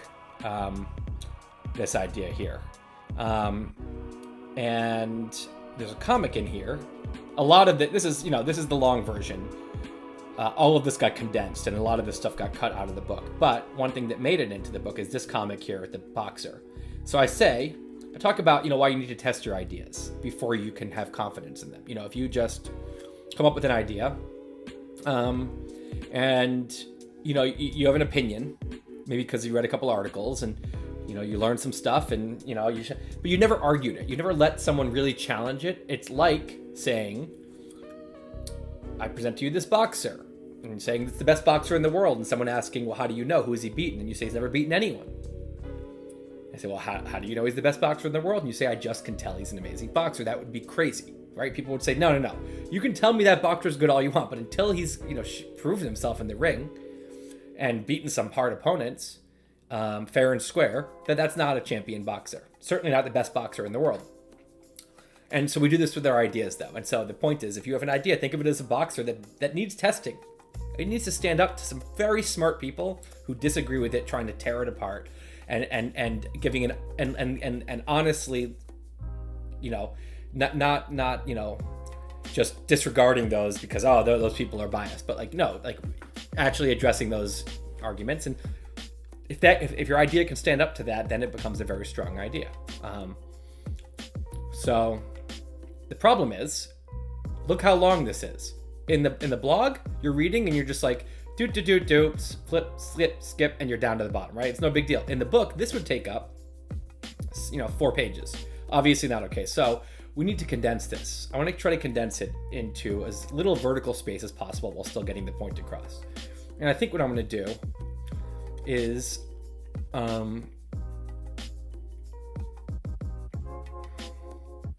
maybe take out these things in the middle. These you might ask if I answered. I don't think we need them. Okay.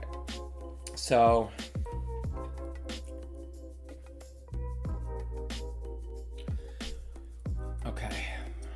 so let's make a new one here. It's going to be boxer. And we're going to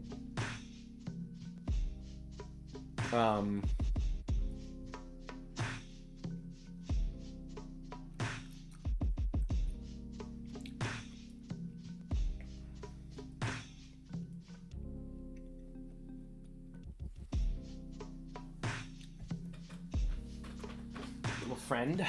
All right. So let's group these together and copy and paste. And let's just bring all these over. No. Okay. So, oops.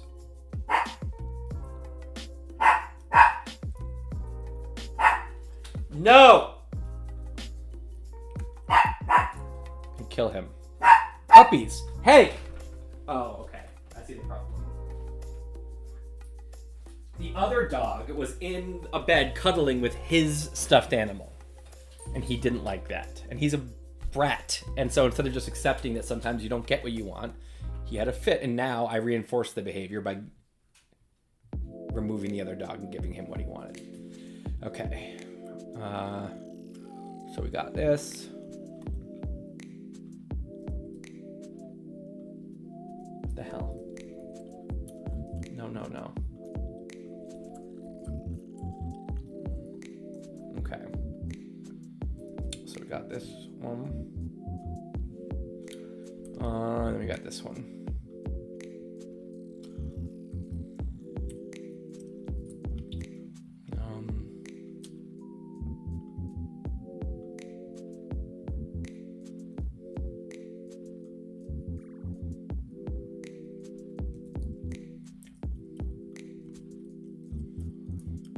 Then we got this one.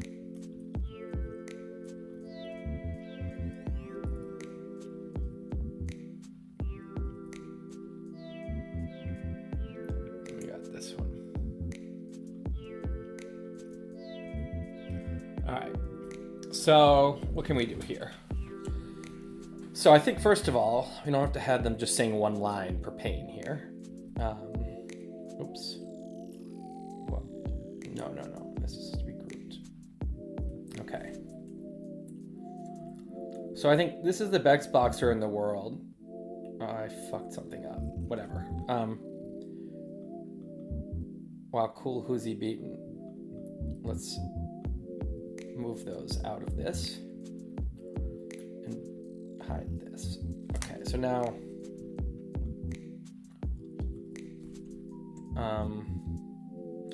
just first get this in the right region.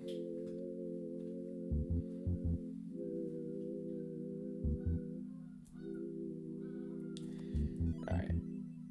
Then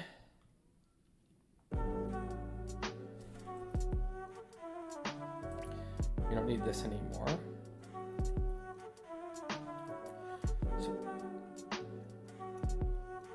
Okay, so now we have no one. He's never fought anyone. And then,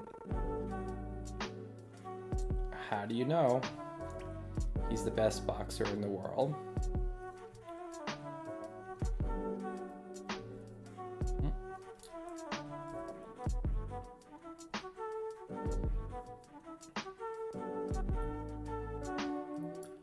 And then I deleted something I didn't want to delete. No, not that. Not that.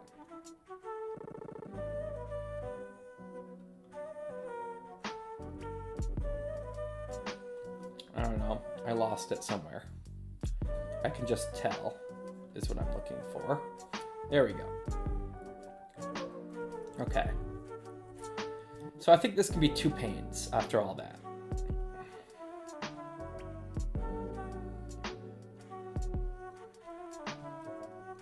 So let's try this. So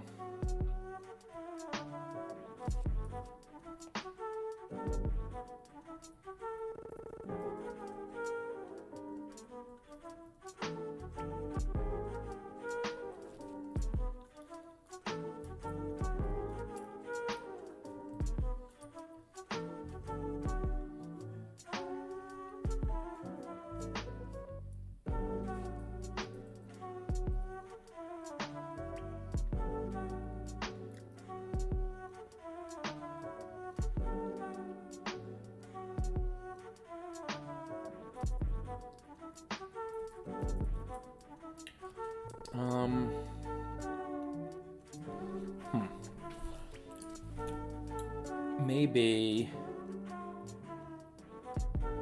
this guy has to go over here.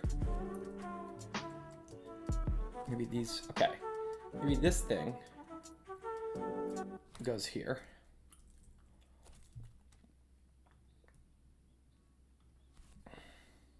Ugh.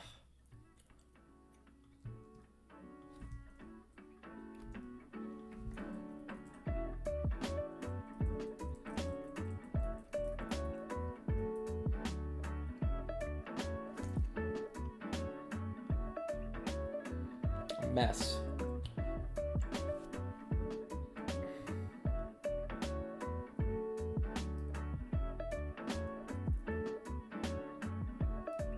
Ugh.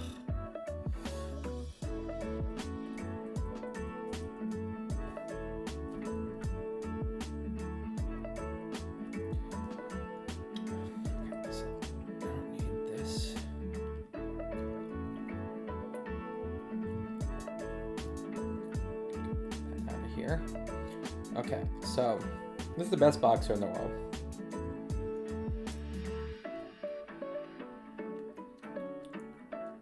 And maybe the boxer's over here more.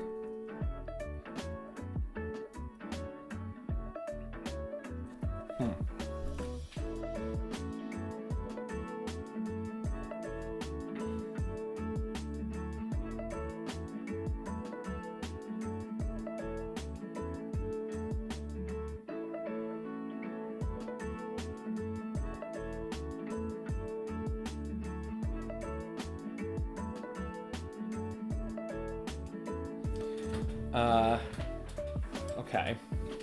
This is not rocket science here. Maybe, it's just weird if it's all the way down here. So let's see. I mean, I guess I could just, it just takes up more horizontal space. Here, what if I try this?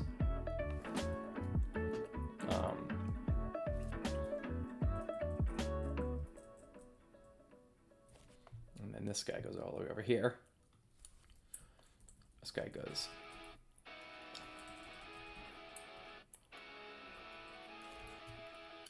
And then he can talk, he can kind of talk over here.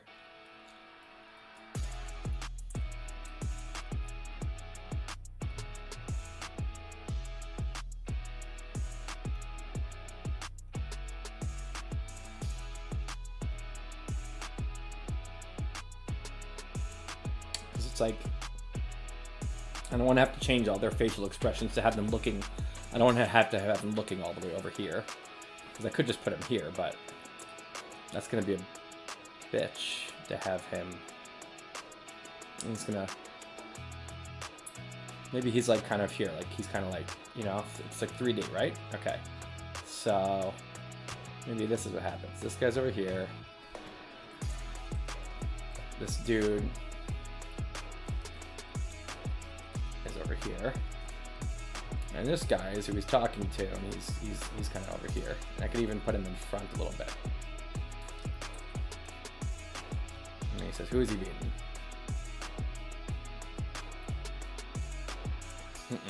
Doesn't work.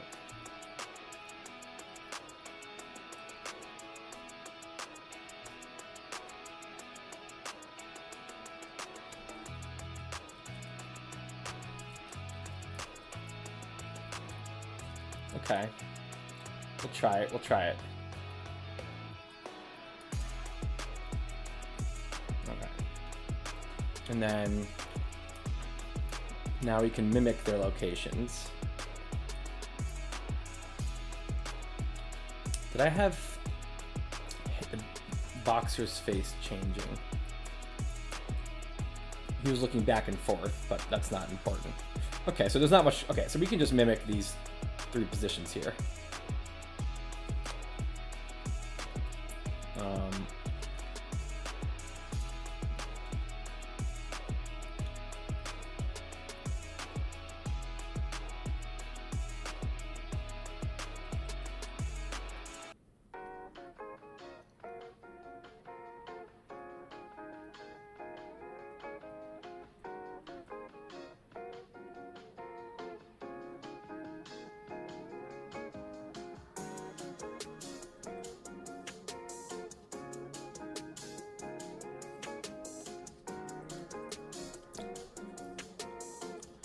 Okay. So now he goes, no one. He's never fought anyone.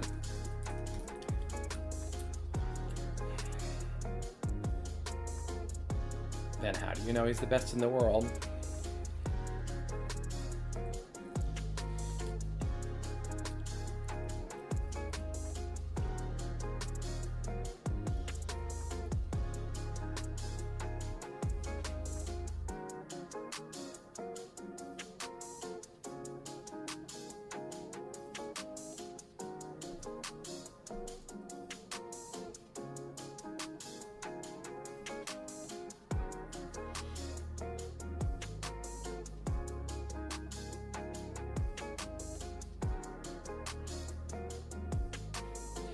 seems like Tim's knows absolutely nothing about boxing. That is definitely true.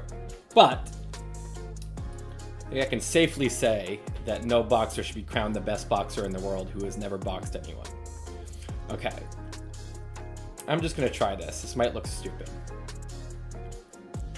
All right. Now we delete this. Okay, so what if somehow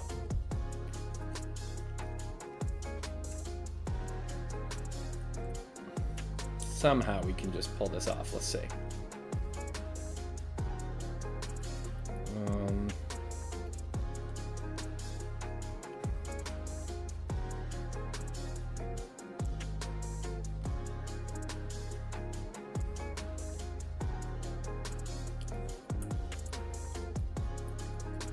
Oh, what just happened here? Something happened. Get that here. Okay.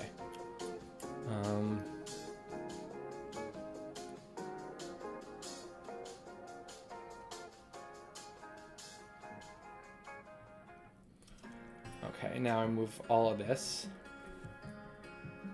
2, 3. 1, 2, 3. Okay, and now let's make it'll be a little wonky. It's a little odd what we're doing here. Let me bring this out. You can have different sizes, right? All right. It's just this thing's going to be way down here, which is a little strange, but you know.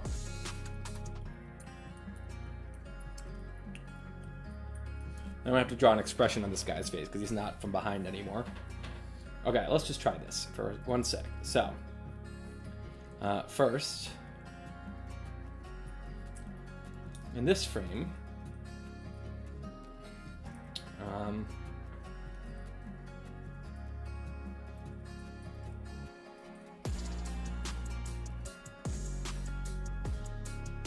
so he's excited here. And then over here, he's confused. So here we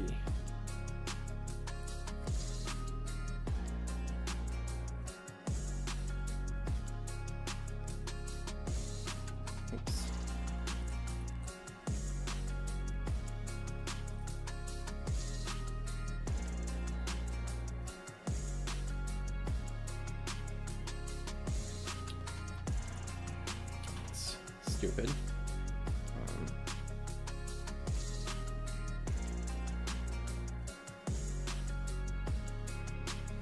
Good enough. And here, he's confused.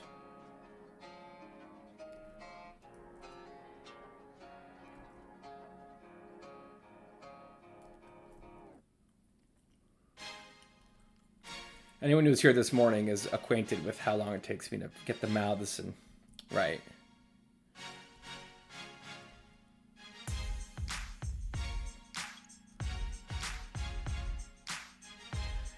Okay.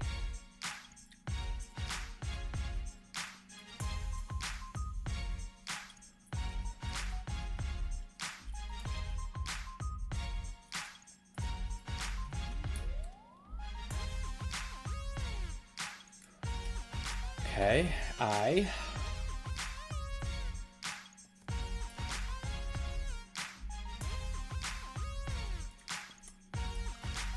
now I'll give him some lines.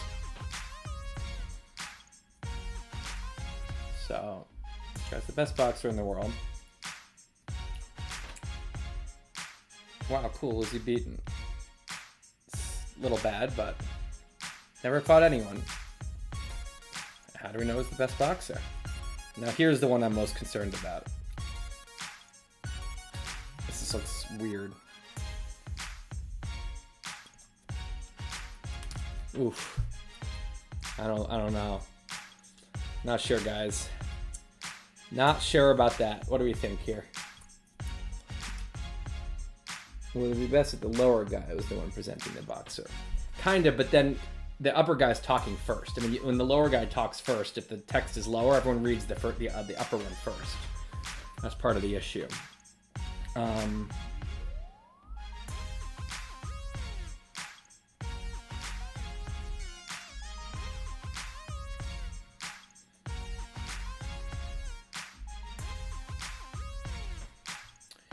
I mean, one option would be, well, let me just see.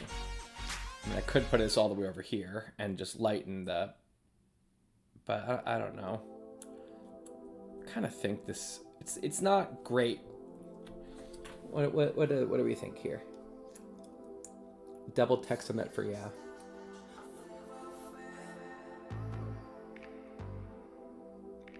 Yeah, this is lo-fi. It's epidemic music or epidemic sound.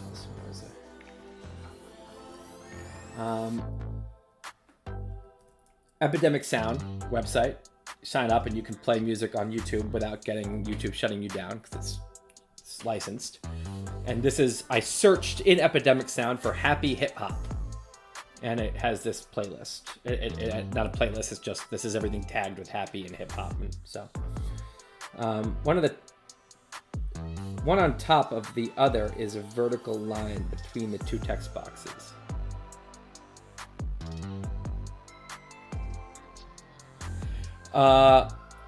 Yeah.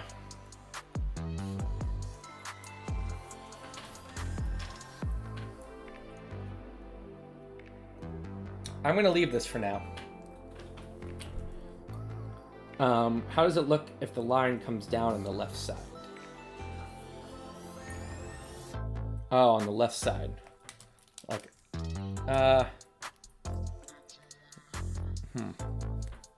let's find out.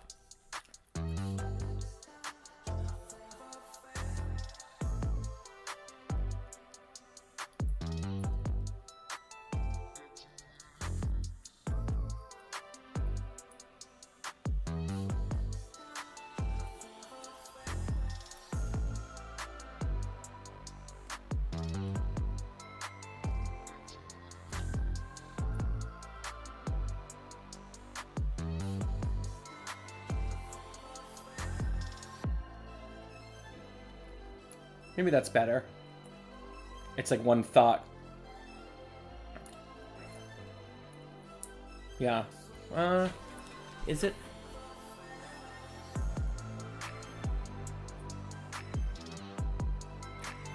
Sure.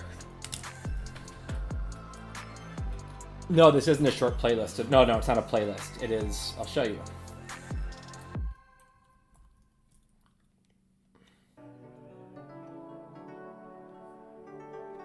This is it. So, happy hip hop, 563 songs. Is that possible? Yeah, this is long as shit. But you know, yeah. So, you know, it's working for me. If anyone thinks that, you know, I can get away with, oh no, what did I do?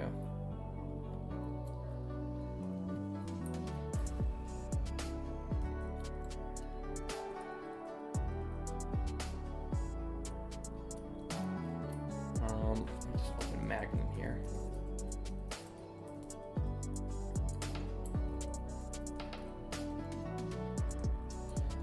By the way, I highly recommend the app Magnet.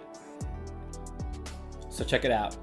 If I want to make this full screen, I just go Option Command F, but I can also go left half, right half. I can go left 2/3, right 2/3. And then, yeah, and left third. How did I do left third again? Oh, right, this. So left third, right third, center, left half, right half, left 2/3, right 2/3. All. I use this constantly. You go top half, bottom, middle half, you know, middle, bottom. So, anyway. So I'm gonna leave this for now, in the name of not being a perfectionist. But I do think that a couple things should change now that he's all the way over there. I guess, I mean, I was gonna just move this. Yeah, see, now he's talking to him more. And let's have the Boxer.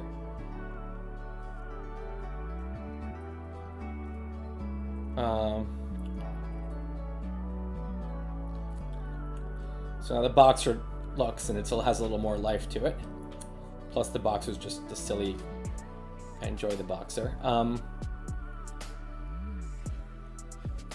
his eye is just slightly in the wrong place.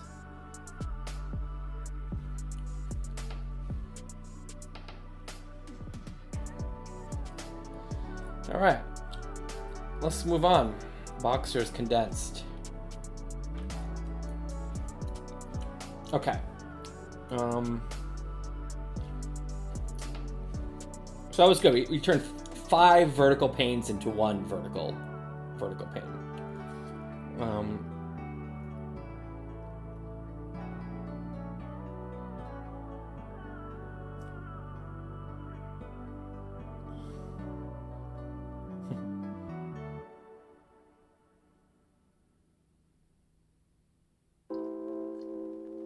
No, I don't think the Boxer's angry. Make the Boxer angry. It's an interesting. I think the Boxer is just kind of like neutral here.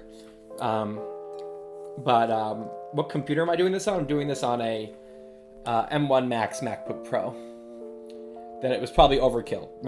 M1 Pro was probably plenty, but I figured I'm actually one of the people who might be one of the reasons that I might be actually video editing and like doing pretty heavy stuff. I don't know, and I want to have this computer for 4 or 5 years, and so it just felt like just worth it to make sure I have what I need. Meanwhile, my computer crashed today and ruined the first live stream, so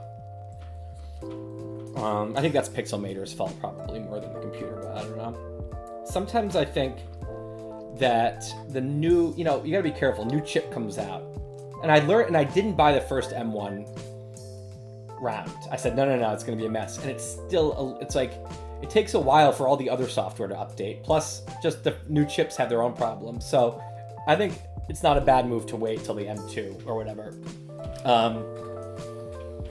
I personally just really wanted to upgrade, so I didn't wait any longer. But, it's predictable that this would be have problems. Okay.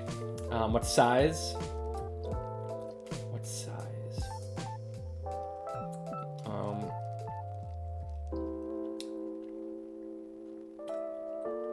It's a 16-inch MacBook Pro, and then I got the XDR display, which I love, the hugely overpriced one. But to me, it's just crazy. I looked around. I was like, okay, I have an iMac. I have 27-inch 5K. I really wanted 32 inches because I have like 4 Microsoft Word documents open sometimes at once, or I just have a lot going on, and space is incredibly valuable to me. Big monitor. I could have just gotten 2 monitors, but I don't really like that. And the only ones that were big, in other situations had much lower res than I was used to. Like the 27-inch 5K maps onto the 32-inch 6K. So I don't want a 32-inch 4K or 5K because I don't want to go down in resolution. So this was the only option, which is probably why they can get away with charging an absolute insane amount for it. And the other thing I really liked about it is that it swivels vertical into portrait, but because it's made by Apple, it just works really well with the software. You swivel it vertical and all the software immediately adjusts. And when I was writing, I need that for writing. I had a Microsoft Word doc open in page view, multi-page view, and I could see 6 full, pretty sizable Word pages complete. So I could see 6 pages of writing all at once, which for revision, when I'm moving a piece from here all the way up there, I want a lot. A laptop, I have to scroll up and, it's really nice to just see it all in front of me when I'm shifting things around. So I think it was probably still the right choice. I just am shocked that LG or some other cheaper things didn't have like 32-inch, 40-inch, like really good monitors that weren't like getting the Apple brand overpriced, but there wasn't anything. Even their new one now, I was so annoyed when they were coming out with a new cheaper one, and I just bought this one, but it was 27 inches. It's like some people just want a much bigger monitor. What's your GPU? I don't know. Let me find out.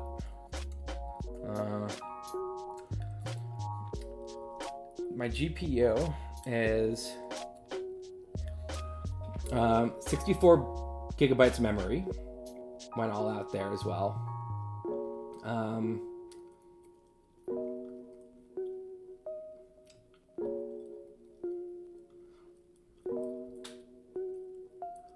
don't know what my GPU is. Whatever I got the best possible MacBook Pro I could have gotten like 6 months ago.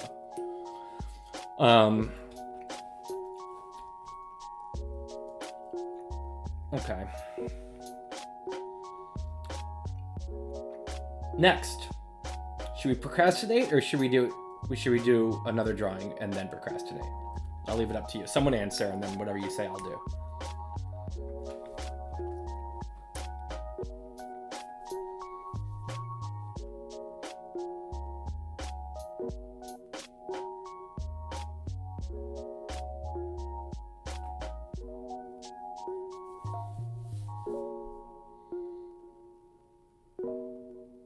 All right, Susmitha R.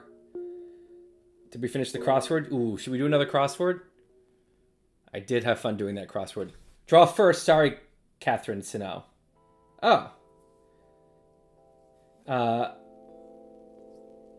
Draw. Ooh. Fine, 3-1. I'm going to do one more drawing and then we're going to do a crossword, okay? All right. Fucking drawings.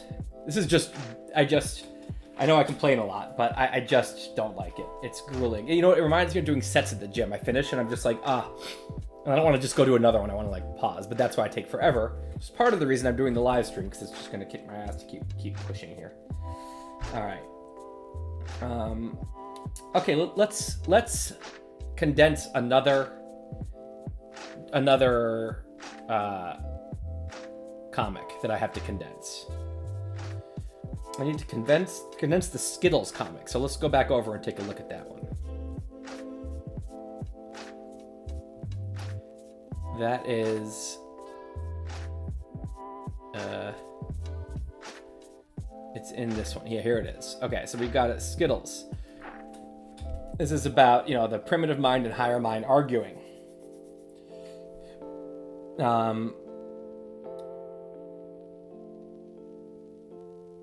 Okay. So he goes into CVS, he's trying to buy soap, if you can see here. It's a little small.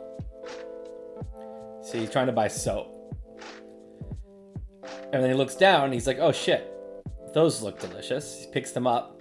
And what it looks like to the cashiers is just that he's sitting there kind of staring at the Skittles in his hand, but what's going on inside is that his primitive mind is picking it up, not his higher mind. It's just a bunch of sugar and chemicals, like awful thing to put into your bloodstream for no reason, right? So the higher mind's like, fuck no. Primitive mind, you know. The Skittles, Mars made this wrapper to entrance the primitive mind. And what does the primitive mind see? Survival, right? Because super dense fruit full of calories, you know, and the reason we like super chewy food is because back, you know, in the world we were programmed for, anything that chewy, you know, like it was like a date, it was like super high calories, rich, and the colors, you know, means freshness, rich colors, and so our primitive mind sees the Skittles bag and is like, oh my god, give it to me, shiny, but the higher mind's like, put it down, right? So this is when you pick up a bag of Skittles, there's two systems in your brain arguing. And I want to put this into the book, but I don't want to take up 1, 2, 3, 4, 5, 6, 7, 8, 9 vertical frames. So let's think about what we can do here.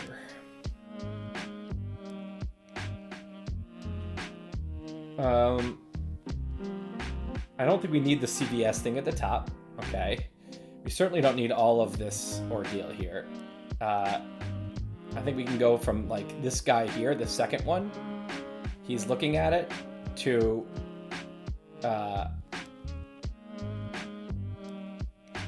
because you can use text. You know, I can explain a little this in text. You know, I think actually I could start with this one here. This one with he's holding the soap and the Skittles, and I could say in the text something like, you know when you're in a drugstore and you get torn about whether to buy a delicious thing of candy. What's really going on is this internal battle. We need these two here. So we get 1, 2, 3, 4, 5. We could right away just get that to 5. We could put 2 on a row, but I think if we can get 2,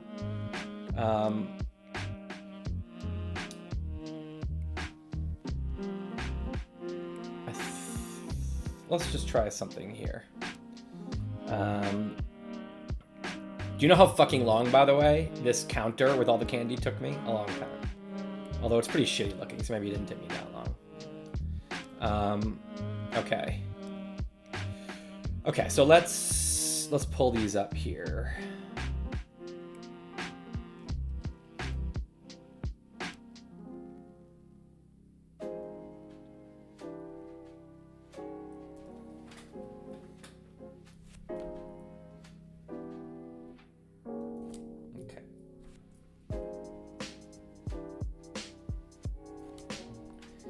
So I think already we can go from 8 to 5. 9 to 5. So let's close our boxing. The reason I have to do that is because Pixelmator is fussy and will crash on me if I have too many things open. And sometimes I lose work and it's incredibly maddening. All right. All right. So let's make a new thing for Skittles. This is the book template here. Skittles.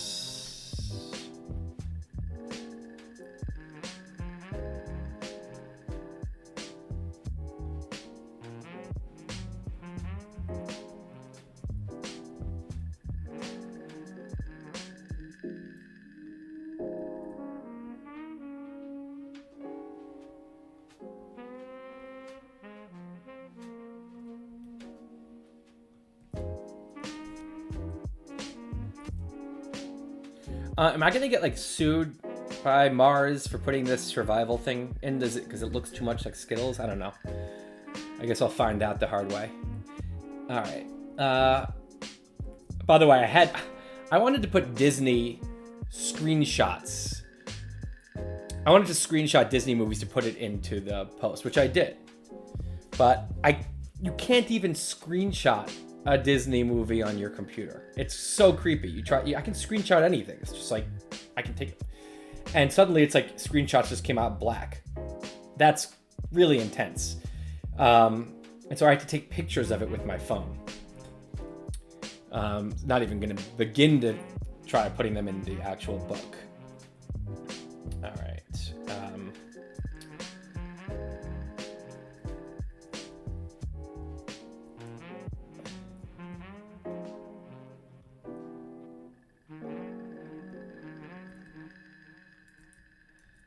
All right. Okay, so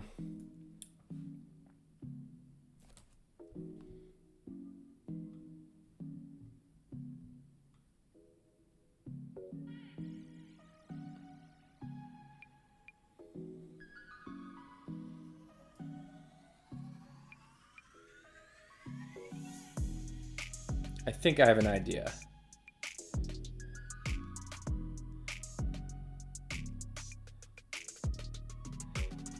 I think I'm gonna do this.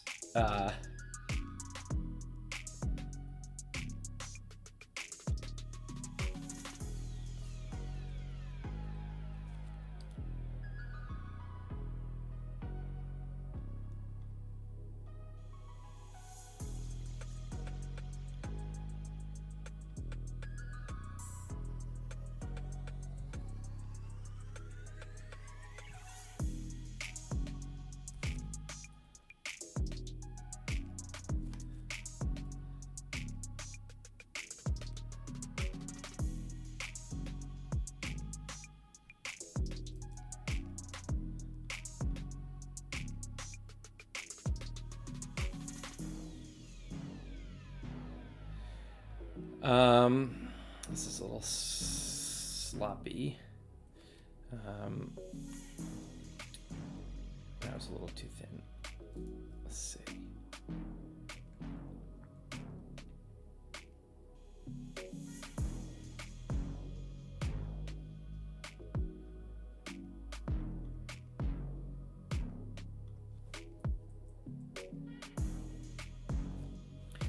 So, I think it's just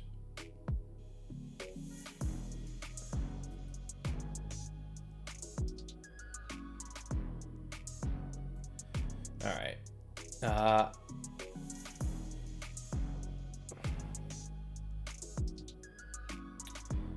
So what I think I'm going to do is I'm going to put this one in the text. I'm going to be like, when you're blah, blah, and you're going to show this. And I'm going to be like, here's what's really going on. And then I'll put this. So I think that can work. So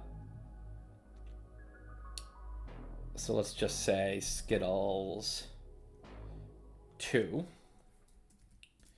And then Skittles 1 is going to be just this. Skittles 1.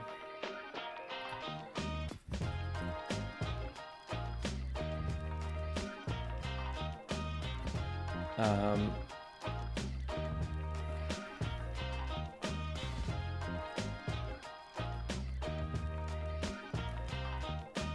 Skittles 2.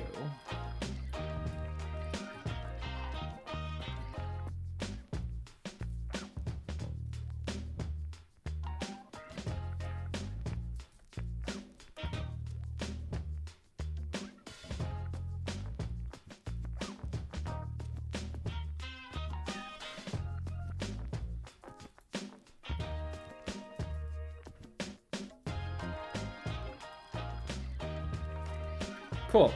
Okay, making some progress. Let's do a real drawing, because I've been tweaking existing drawings, which has to be done, but it's kind of easy. But I'm also exhausted. I didn't sleep very much last night, because I was getting ready for this and finishing my writing revision, which is why I can finally start drawings today.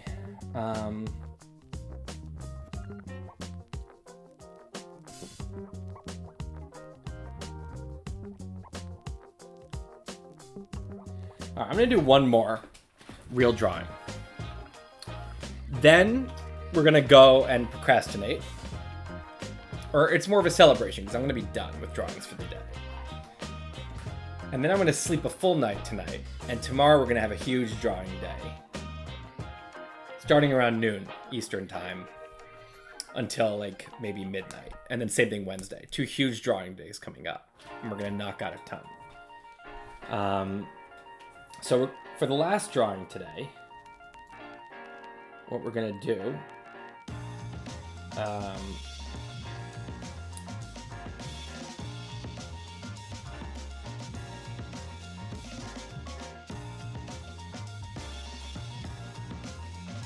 is the primitive mind the survival monkey? So I think what you mean is the instant gratification monkey. And the answer is yes, but basically the primitive mind is the generalized concept of your pre-programmed kind of primitive animal software. And so many of the times we're being self-defeating in life, it's because our prefrontal cortex, our kind of part of our brain that knows what's going on at least, and the part that kind of is saying we should be working, for the, hard now because we want to stay on we don't want to be panicking in the deadline, or the part that says we shouldn't eat those Skittles, or the part that says we shouldn't text and drive, right? Because that's all of this is very logical, is in a battle against this primitive software that is not understanding the world it's in. It doesn't get that Skittles are not really nutritious fruit. It's not evil. It's just it was programmed for a world where the only thing that tasted like that was really a good thing to eat. And it doesn't understand long-term planning. If the dopamine reward isn't immediate, it can't think that far into the future, so it doesn't understand why we would work on some awful project. We're not panicking yet or anything. And it doesn't understand why we shouldn't text and drive, because in this world that wasn't dangerous. The primitive mind is super scared of a snake or a spider or heights because those things are pre-programmed into its fear settings. But texting and driving isn't pre-programmed into its fear settings. We should be so much more horrified. There should be horror movies. Instead of having, there's a werewolf or there's a serial killer. The horror movies should be, oh my God, the person's texting and driving, right? Because that's the scariest thing. That is the way you could die right now doing this. But our primitive mind doesn't get it, so we do it, right? So this is the self-defeating thing that we all have, and I think it's this battle, in a way. It's a power struggle. And the instant gratification monkey is my depiction of one part of this struggle. Procrastination is one element of this struggle. The primitive mind, higher mind that I've done for this book is the generalized concept that you can apply to all kinds of parts of life, if that makes sense. Will I be doing a book signing in New York City? Yeah, I'll be doing definitely like some really fun book events. I don't know what yet, but we'll try to get creative and do some interesting things. I hope you guys come. All right. Take the border off the survival image. Let's see what you're talking about. By the way, your suggestions have been awesome all day. I like genuinely, it's genuinely helpful to have. I should always do this. To just like, sometimes you just don't know. Either someone has a creative idea that you just missed, or you just don't know and you can't decide, and getting a second opinion is super helpful. Okay, where did I put this? Skittles.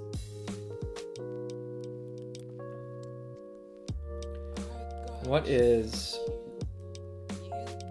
Kelly talking about here? Take the border off the survival image candy. Yeah, you know what? Oh, here's the thing. Then you got floating arms. I don't know about that. Let's see.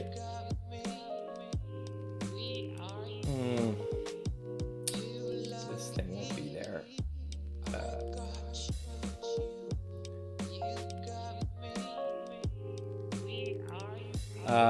Floating arms, I'm not so sure about. That little line on the left won't be there. I don't think you can have. I like the concept. I like how you're thinking. But I don't think that left arm works, unfortunately. So I think we have to have this. But maybe I'm wrong. I don't know. All right. It's also just unsatisfying here how this is. Just a little bit too. Let's line these up a little better.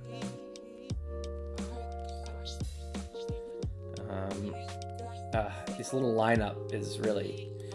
This is the kind of thing I've consistently been like, I'm not going to worry about the lining up right now. I'll do that sometime. Well, like, when is that time? Sometimes it has to just be that time. Like, otherwise, the book is going to have misaligned things. Okay. All right. Let's get back out of here.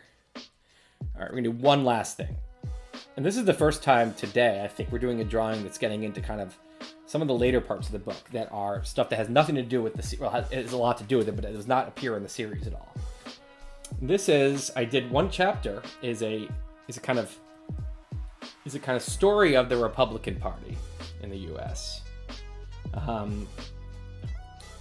Which sounds boring, but it's actually, I found it quite interesting. To understand, you live in a world where certain things are a certain way, but how did it get that way? And also looking at the 60s, the story of what the political scene in the 60s is very informative, I think, can help us understand what's going on today. And so the way I talk about political parties in the book is that it's like, we think of them as static and eternal because they move slowly, it changed slowly enough that the 10 or 15 years we've been paying attention or whatever, things haven't changed that much, but they dramatically change over time. It's just like watching plants grow. It's hard to see in real time, but if you take a big zoom out and look at history, it's like, oh wow, this thing condensed, it congealed and condensed, and then this thing split off, and that's why it looks this way. So what happened, at least the way I looked, is I consider political parties more like shape-shifting amoebas, like kind of these oozy things that adjust based on what the other one is doing, and adjust based on the times to encompass different portions of the country or to encompass different values. I mean, Abortion wasn't even a hot political topic like 40 years ago. Christians weren't more Republican than they were Democrat not that long ago. This is a fact a lot of people don't even realize. Like the Civil Rights Act that was voted on in 1964, which people think of today would be like, oh, the Democrats would be pushing hard for that and the Republicans would be resisting it. Not true.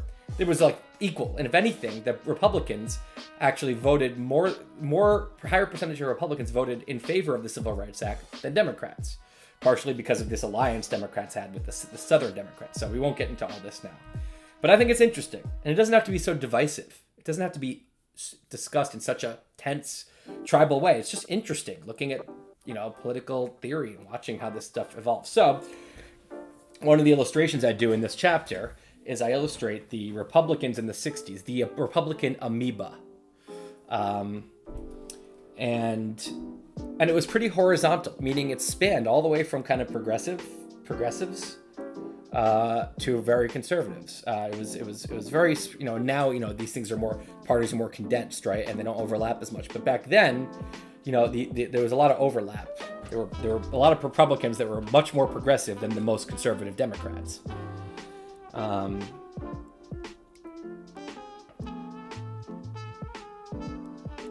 Where are we on the agenda? Oh, good question. Okay, we are into drawing. And then we're going to do one more bout of, we're going to do a good night procrastination. And that's going to be the end for today. See, we've had a nice little day here, haven't we? Okay, so right now we're on step 15.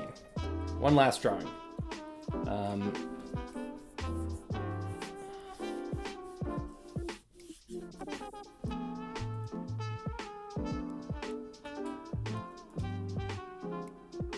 What do you think? Democrats and Republicans are both controlled by the elite? That's a totally reasonable thing to think. I don't know. Truthfully, I didn't come out of this book with a ton of really strong political opinions about like left and right. I just didn't try. I tried not to focus on that because I was so focused on the bigger, what I think is the bigger picture of like high and low. But yeah, I mean, I think political parties are always very beholden to the elite parts of their society for lots of reasons. And I think it's a big problem now. Yeah, I don't disagree.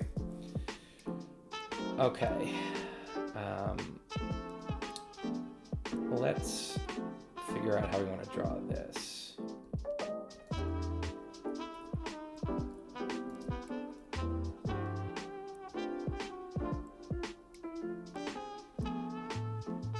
All right. So I'm going to make some circles to determine about the size of the... Oh, no. You get out of here. You're supposed to be in the other space. How you got back over here? All right. So we're going to go here. We're going to go Republican amoeba. And this is about 1960, maybe the late 50s, early 60s, before things got very shaken up in a very intense way, which is kind of the roots of the story of how we ended up where we are today. All right, ellipse shape. So what we've got here is let's say we've got small progressive. This is a progressive. Moderates was the biggest group. That's a little too big, maybe.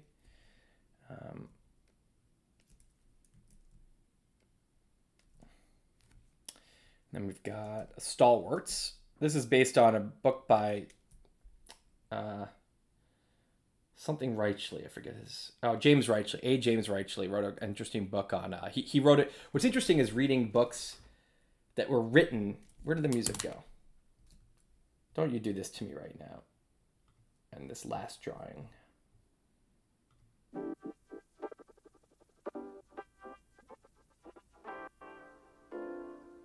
It's hard to tell with lo-fi music when it's glitching or when that's just how it's supposed to sound. So I recommend if anyone's actually interested in like history, like more modern history, so what I did to understand the 60s politics I read a couple books by people written in the 60s because they're just so immersed in it. And they're trying to do their job. They're trying to do their best to explain how things got there. But they have some kind of understanding of it that it's really hard for historians today, or people who didn't grow up there, to understand. On the other hand, today people have a more of a bird's eye view. So you want to understand both. You want to read the books that were written today. I read a great book by Jeffrey Cobb's called Ruin. What was it called? Rule and Ruin. About, like, he's a moderate Republican lamenting what's happened to the Republicans.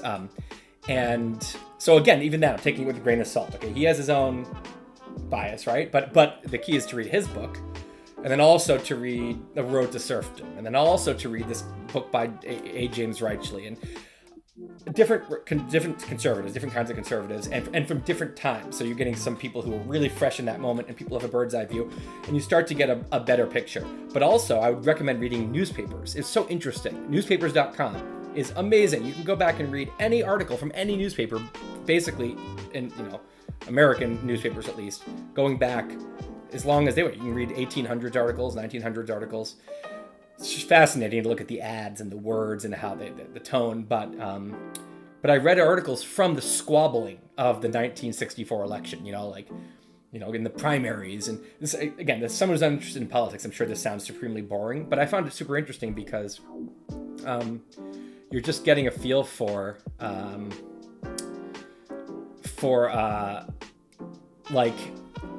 but after you read enough of that, you kind of feel like you almost like a time machine. You're like, oh wow, this is like, these people all thought this other group was unreasonable in a way that, so.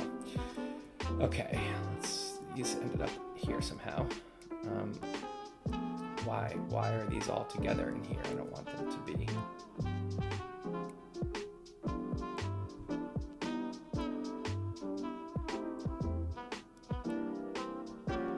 All right. So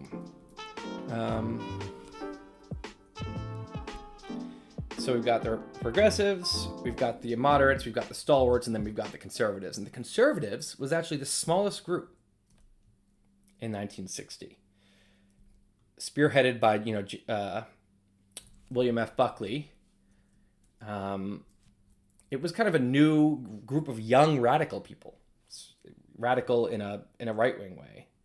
And it was very much not representative. Most of the Republicans hated the conservatives. The books I've read call them the conservatives, or another book, Reich's book, calls them the fundamentalists, which I think is probably a little bit better description. Okay, so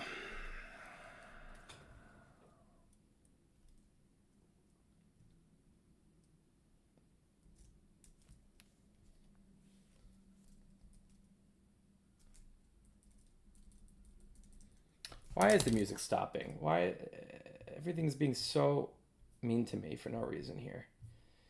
All right. So let's draw an amoeba around these.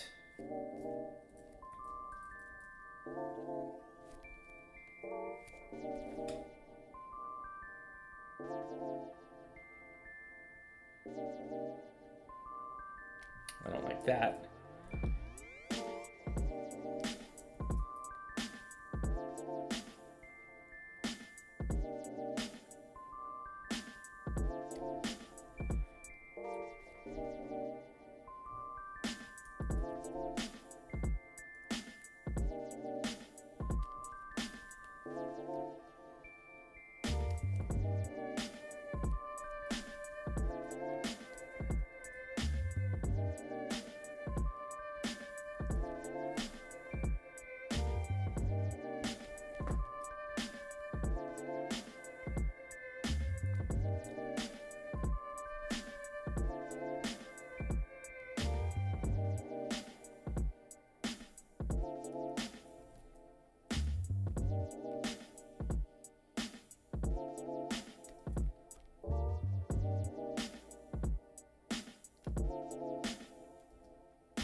see how that looks here. Oof. It's amazing when you get fatigued. It's amazing how much harder it is to do basic things like this. It's incredible. Okay, energy is. I mean, it's just amazing how much. It's just like you really have energy is this finite thing, and when you're low on it, like it affects everything. It's crazy. Okay. So let's get rid of the circles. Does this look like an amoeba? Kind of, right? I kind of like that. That works. All right. So now, I'd like to color code it, but it's not red to blue because I don't really know what the color. I don't really know what. I don't know if I should color code it, but either way. So now,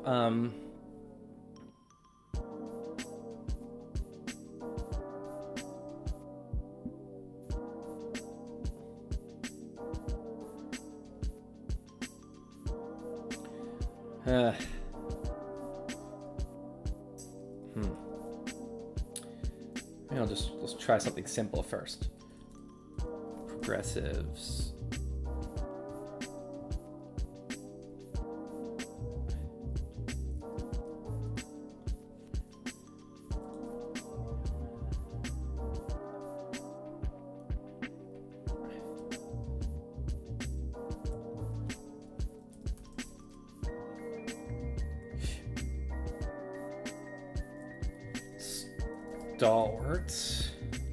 Stalwarts was like Taft, William Taft, the President Taft's son. He was like and they were principled, kind of pretty conservative, but they weren't like super tribal, and they were less extreme than the fundamentalists. I think I'm gonna call them the fundamentalists, not the conservatives. A little bit more better description. Okay. Let's make it a little more.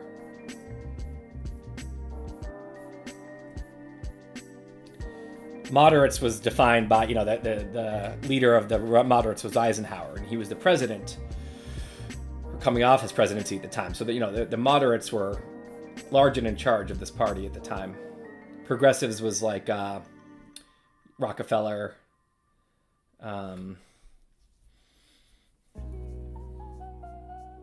Mitt Romney's dad, classic Republican progressive, and it's like, what does it mean to be a progressive conservative, which is what they are.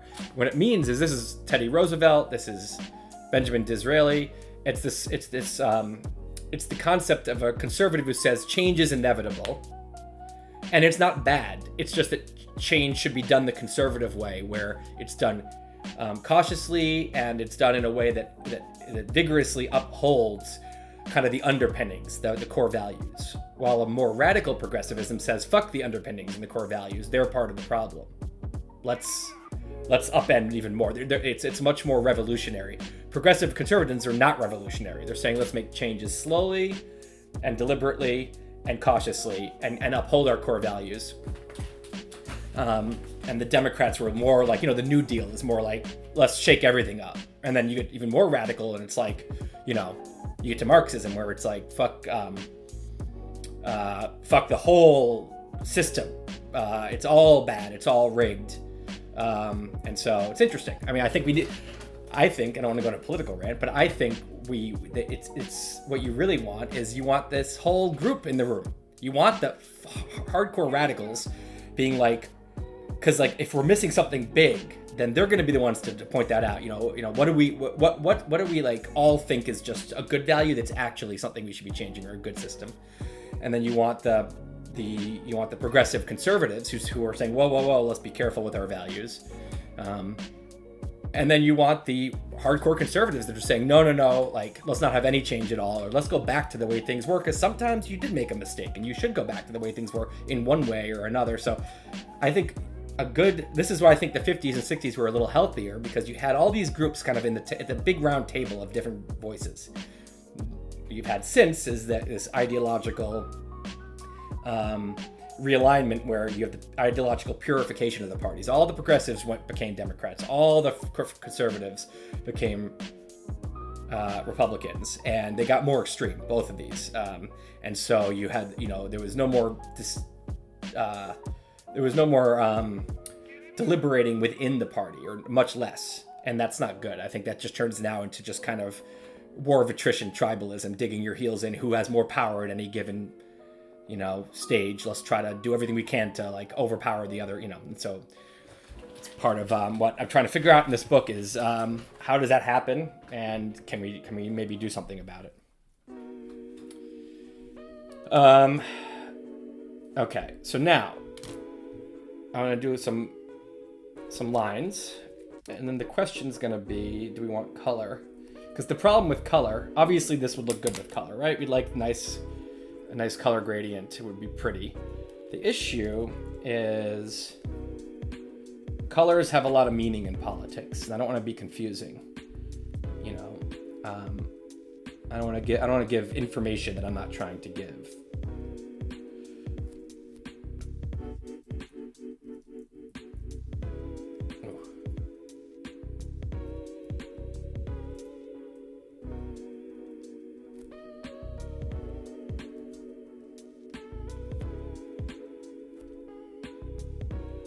These words weren't so long. I could put them inside the amoeba, which would look cool, but they're just too long. Okay.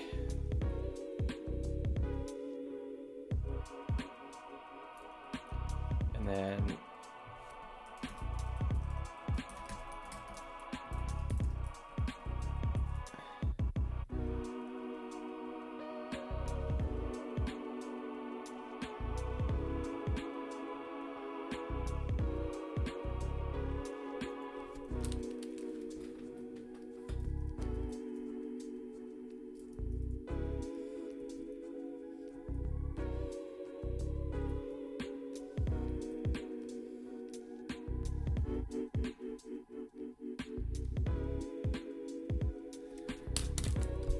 that arrow is a little sloppy. This is, if you missed it before, this is my insane doc. This is my doc of insanity, my beautiful mind, like, room where that would be a piece of the court testimony if I murder someone. All right, that's where I keep a lot of clippings. Like an arrow, I use arrows a lot. Rather than have to go dig it up, I will just, one time, just save the arrow. Okay. Arrows is one time I often don't go for like the hand-drawn thing because, I don't know, sometimes it's just nice to have a nice clean arrow. Let's see which I like better here. It's a little long.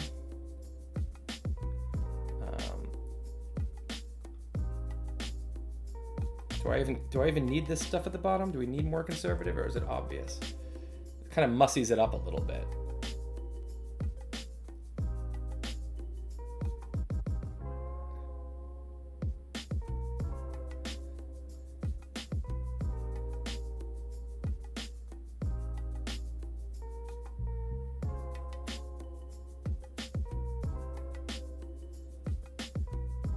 I think it's nice, just when in doubt, go for clarity, right? Like, if it helps make one contingent of readers a little clearer on what the hell's going on with this amoeba, then it's worth it, right?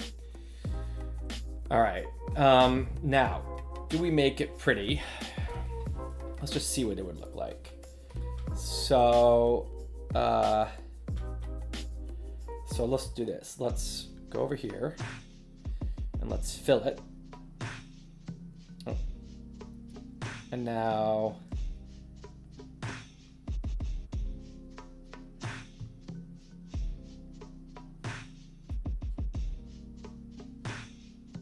it's not blue to red, is it? Were they blue back then, or is Democrat blue or is progressive blue? I feel like blue is just the color of the Democrats. It's not like a conservative color. So it's not blue to red here. There's no blue involved because these aren't Democrats. But maybe it is a lighter red to a deeper red. That could work. Damn. Oh, look how much prettier it is. This is how it would appear on the blog, and this is in the book. It's hideous. I hate it. Okay.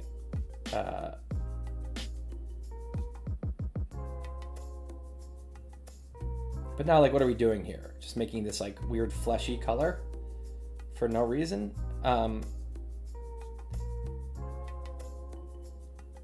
This looks kind of like blood. I don't know. I'm not sure how I feel. I could just go neutral and just do, like, you know, yellow to green. But then what are we doing? Why? Just to make it pretty? And yes, I've been streaming since 1:30. So it's a good day's work. Tomorrow is going to be, I think, even longer. The next 2 days are going to be beasts, so I hope you come hang out again. We'll do another crossword puzzle each day. All right, let me try something else here. I do like prettiness. Like it would be so nice to kind of be like, oh, see, isn't that pretty? But then what's yellow here, right? You can't have one... like, that's obviously much prettier. I mean, the good news is that yellow has no meaning in the book. It's the one color that doesn't, because green and orange are high and low. Red and blue are political. Purple is political. And so the yellow involvement signals to the reader, okay, don't overthink this. This is just pretty. But yeah, you know, how much better is that than just this, right? I think I'm going to leave it. Whoever suggested color. Pink to red, Bill Wilson thinks. God damn it, Bill. I was just about to be decisive. Pink to red. Let's try that. I'm going to save this one. And we can come back to it.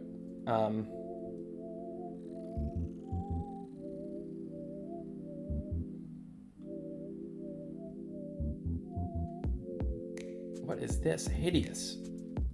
Unbelievable. Look at this. This is what I would have been on the blog. So delicious. And in the book, this. You really can't do pink. There's no... Pink isn't an option.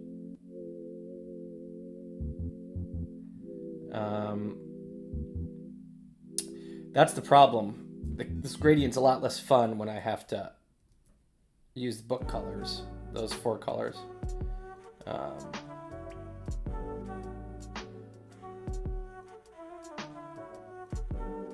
Yeah, I don't really know what's going on here, unfortunately.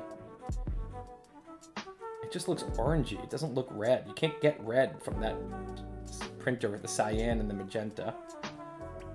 I mean, I could just be more subtle about it, you know, and just be kind of like this. But then, like, what? Progressives are just kind of like, why are those the colors, you know? I don't think it quite works. Yellow is libertarian, yeah, but no one. Right, exactly. No one's going to get confused by that in this particular case. Ooh, so much nicer. And, you know, I'm partial to this one because this one, look, here's blog color, book color. Blog, book. It's just not that different. It's a little less nice, but barely. While the other one, well, this one is, you know, well, if I had the pink in there. Let's see. Any other opinions here? I think the yellow looks great. Oh, thank you, Nikhil. Yeah, the psychology of color is fascinating.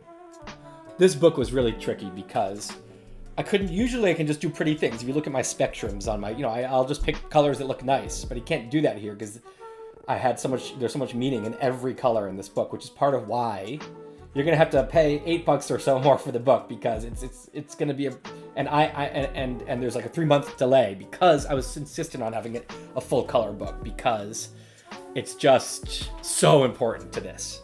You can't tell the story nearly as well without color. All right. No, you can't make it obnoxiously bright. It just doesn't work. There's just a limit. There's a ceiling on brightness in the book. Okay. I like it. It's eye-catching. And you turn the page and you see this bright orange-green thing. For me, or yellow-green thing, it would just make me kind of like, ooh, what's that? Versus if it's just this, I'd be like, some like diagram. Versus here, I'm like, we're having fun now. All right. I'm feeling pretty good. I like what we just did. I'm happy about it. So let's save this.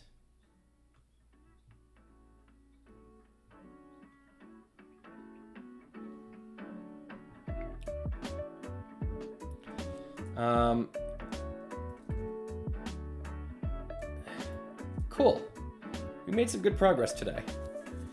Let's see, what did we do today? Let's count. We did 1, 2, 3, 4, 5, 6,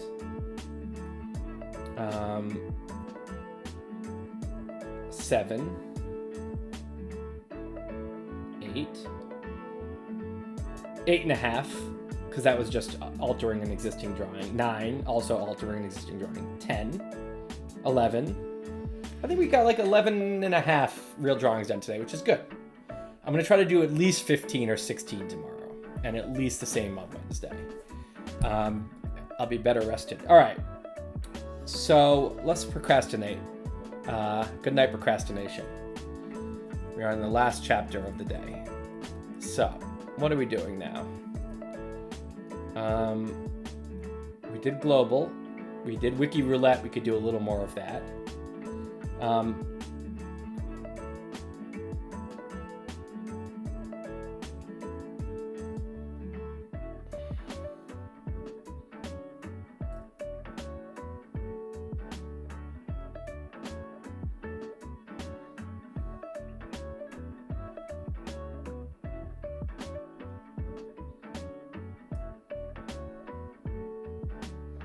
Let's see what old Kotke's up to. One of my favorite procrastination sites. Oh shit. Oh, must be .org. I would normally just have it obviously saved, but I'm using Firefox because I didn't want to use my normal browser streaming.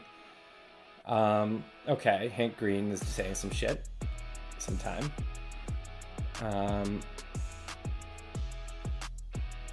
Videos. Oh, look at this. Look at this bamboo structure. Oh, this is bullshit. Look at this. Copying the Wait But Why font. Because that is what, if you combine Helvetica and Comic Sans, you end up with the Wait But Why font. This is some bullshit right here. Let me just see if I can, did I save that anywhere? Wait But Why font. I think I tweeted something about it once.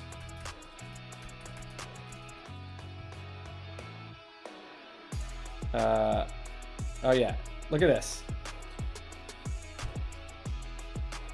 Look at this. And now look at this. Give me a break. Get out of here. Do you know how long it took me to do all those special characters? Like I'm never going to use pi, but I had to do it, and I had to draw it like 50 times to get it right. That 9, the 9 and the 6, forever. All right, let's keep seeing what Kotke's. Oh, here, this is where I got this the other day. I tweeted this out. It's sick. Here, let's do the zoom in. That's what we can do here. Zoom in on the image here. So check this out. This is the highest resolution image ever taken of the sun. Okay. We can get rid of this. Oh, it doesn't matter. Here, I'll turn this off. I don't need this anymore. This is the highest res image ever of the sun. And it is so rad. Oh, look at this thing. It's so big. Now, here's the craziest thing. Check this out. Earth to scale. I mean, look at that. It looks like, it's like your brain wants to be like, oh, it's like Earth is in the distance. No. This is if they are right next to each other, equally far away from us. Earth and the sun. So when you look at like one of these like little circles down here is the full size of the sun. Is the full size of the Earth. And then here, look what one of the commenters on my tweet discovered is the sun god is just there, just out in the open, possibly giving us the finger over here. But there's a sun god in the sun. Who knew? And like, look at this shit over here. This hectic stuff on the left. Imagine it's an explosion, like 10 times bigger than the Earth. Like Africa, if you put Africa, which is a huge continent, on this, it would be like one of these tiny little dots.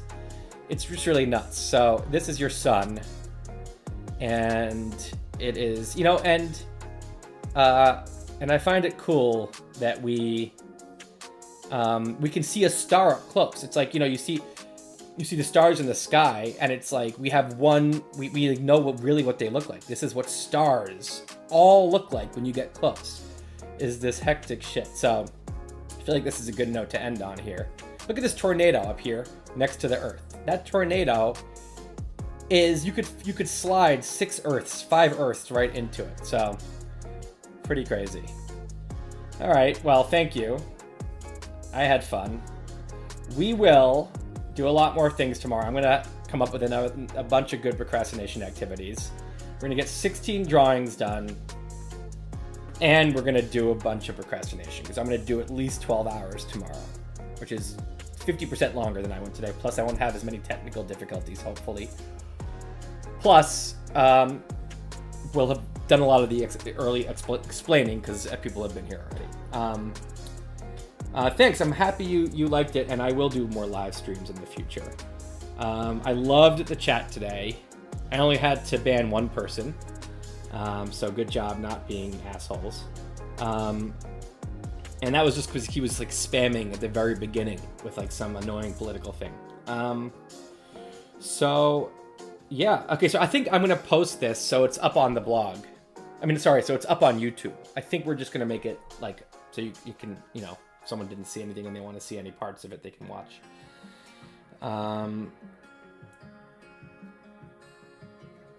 And now I have to figure out how to stop a live stream. I don't want to fuck this up. Get out of here. Okay, so if you were to stop a live stream, exit, auto stop. No, stop streaming. Okay, I found the button. All right. Hope you come back tomorrow.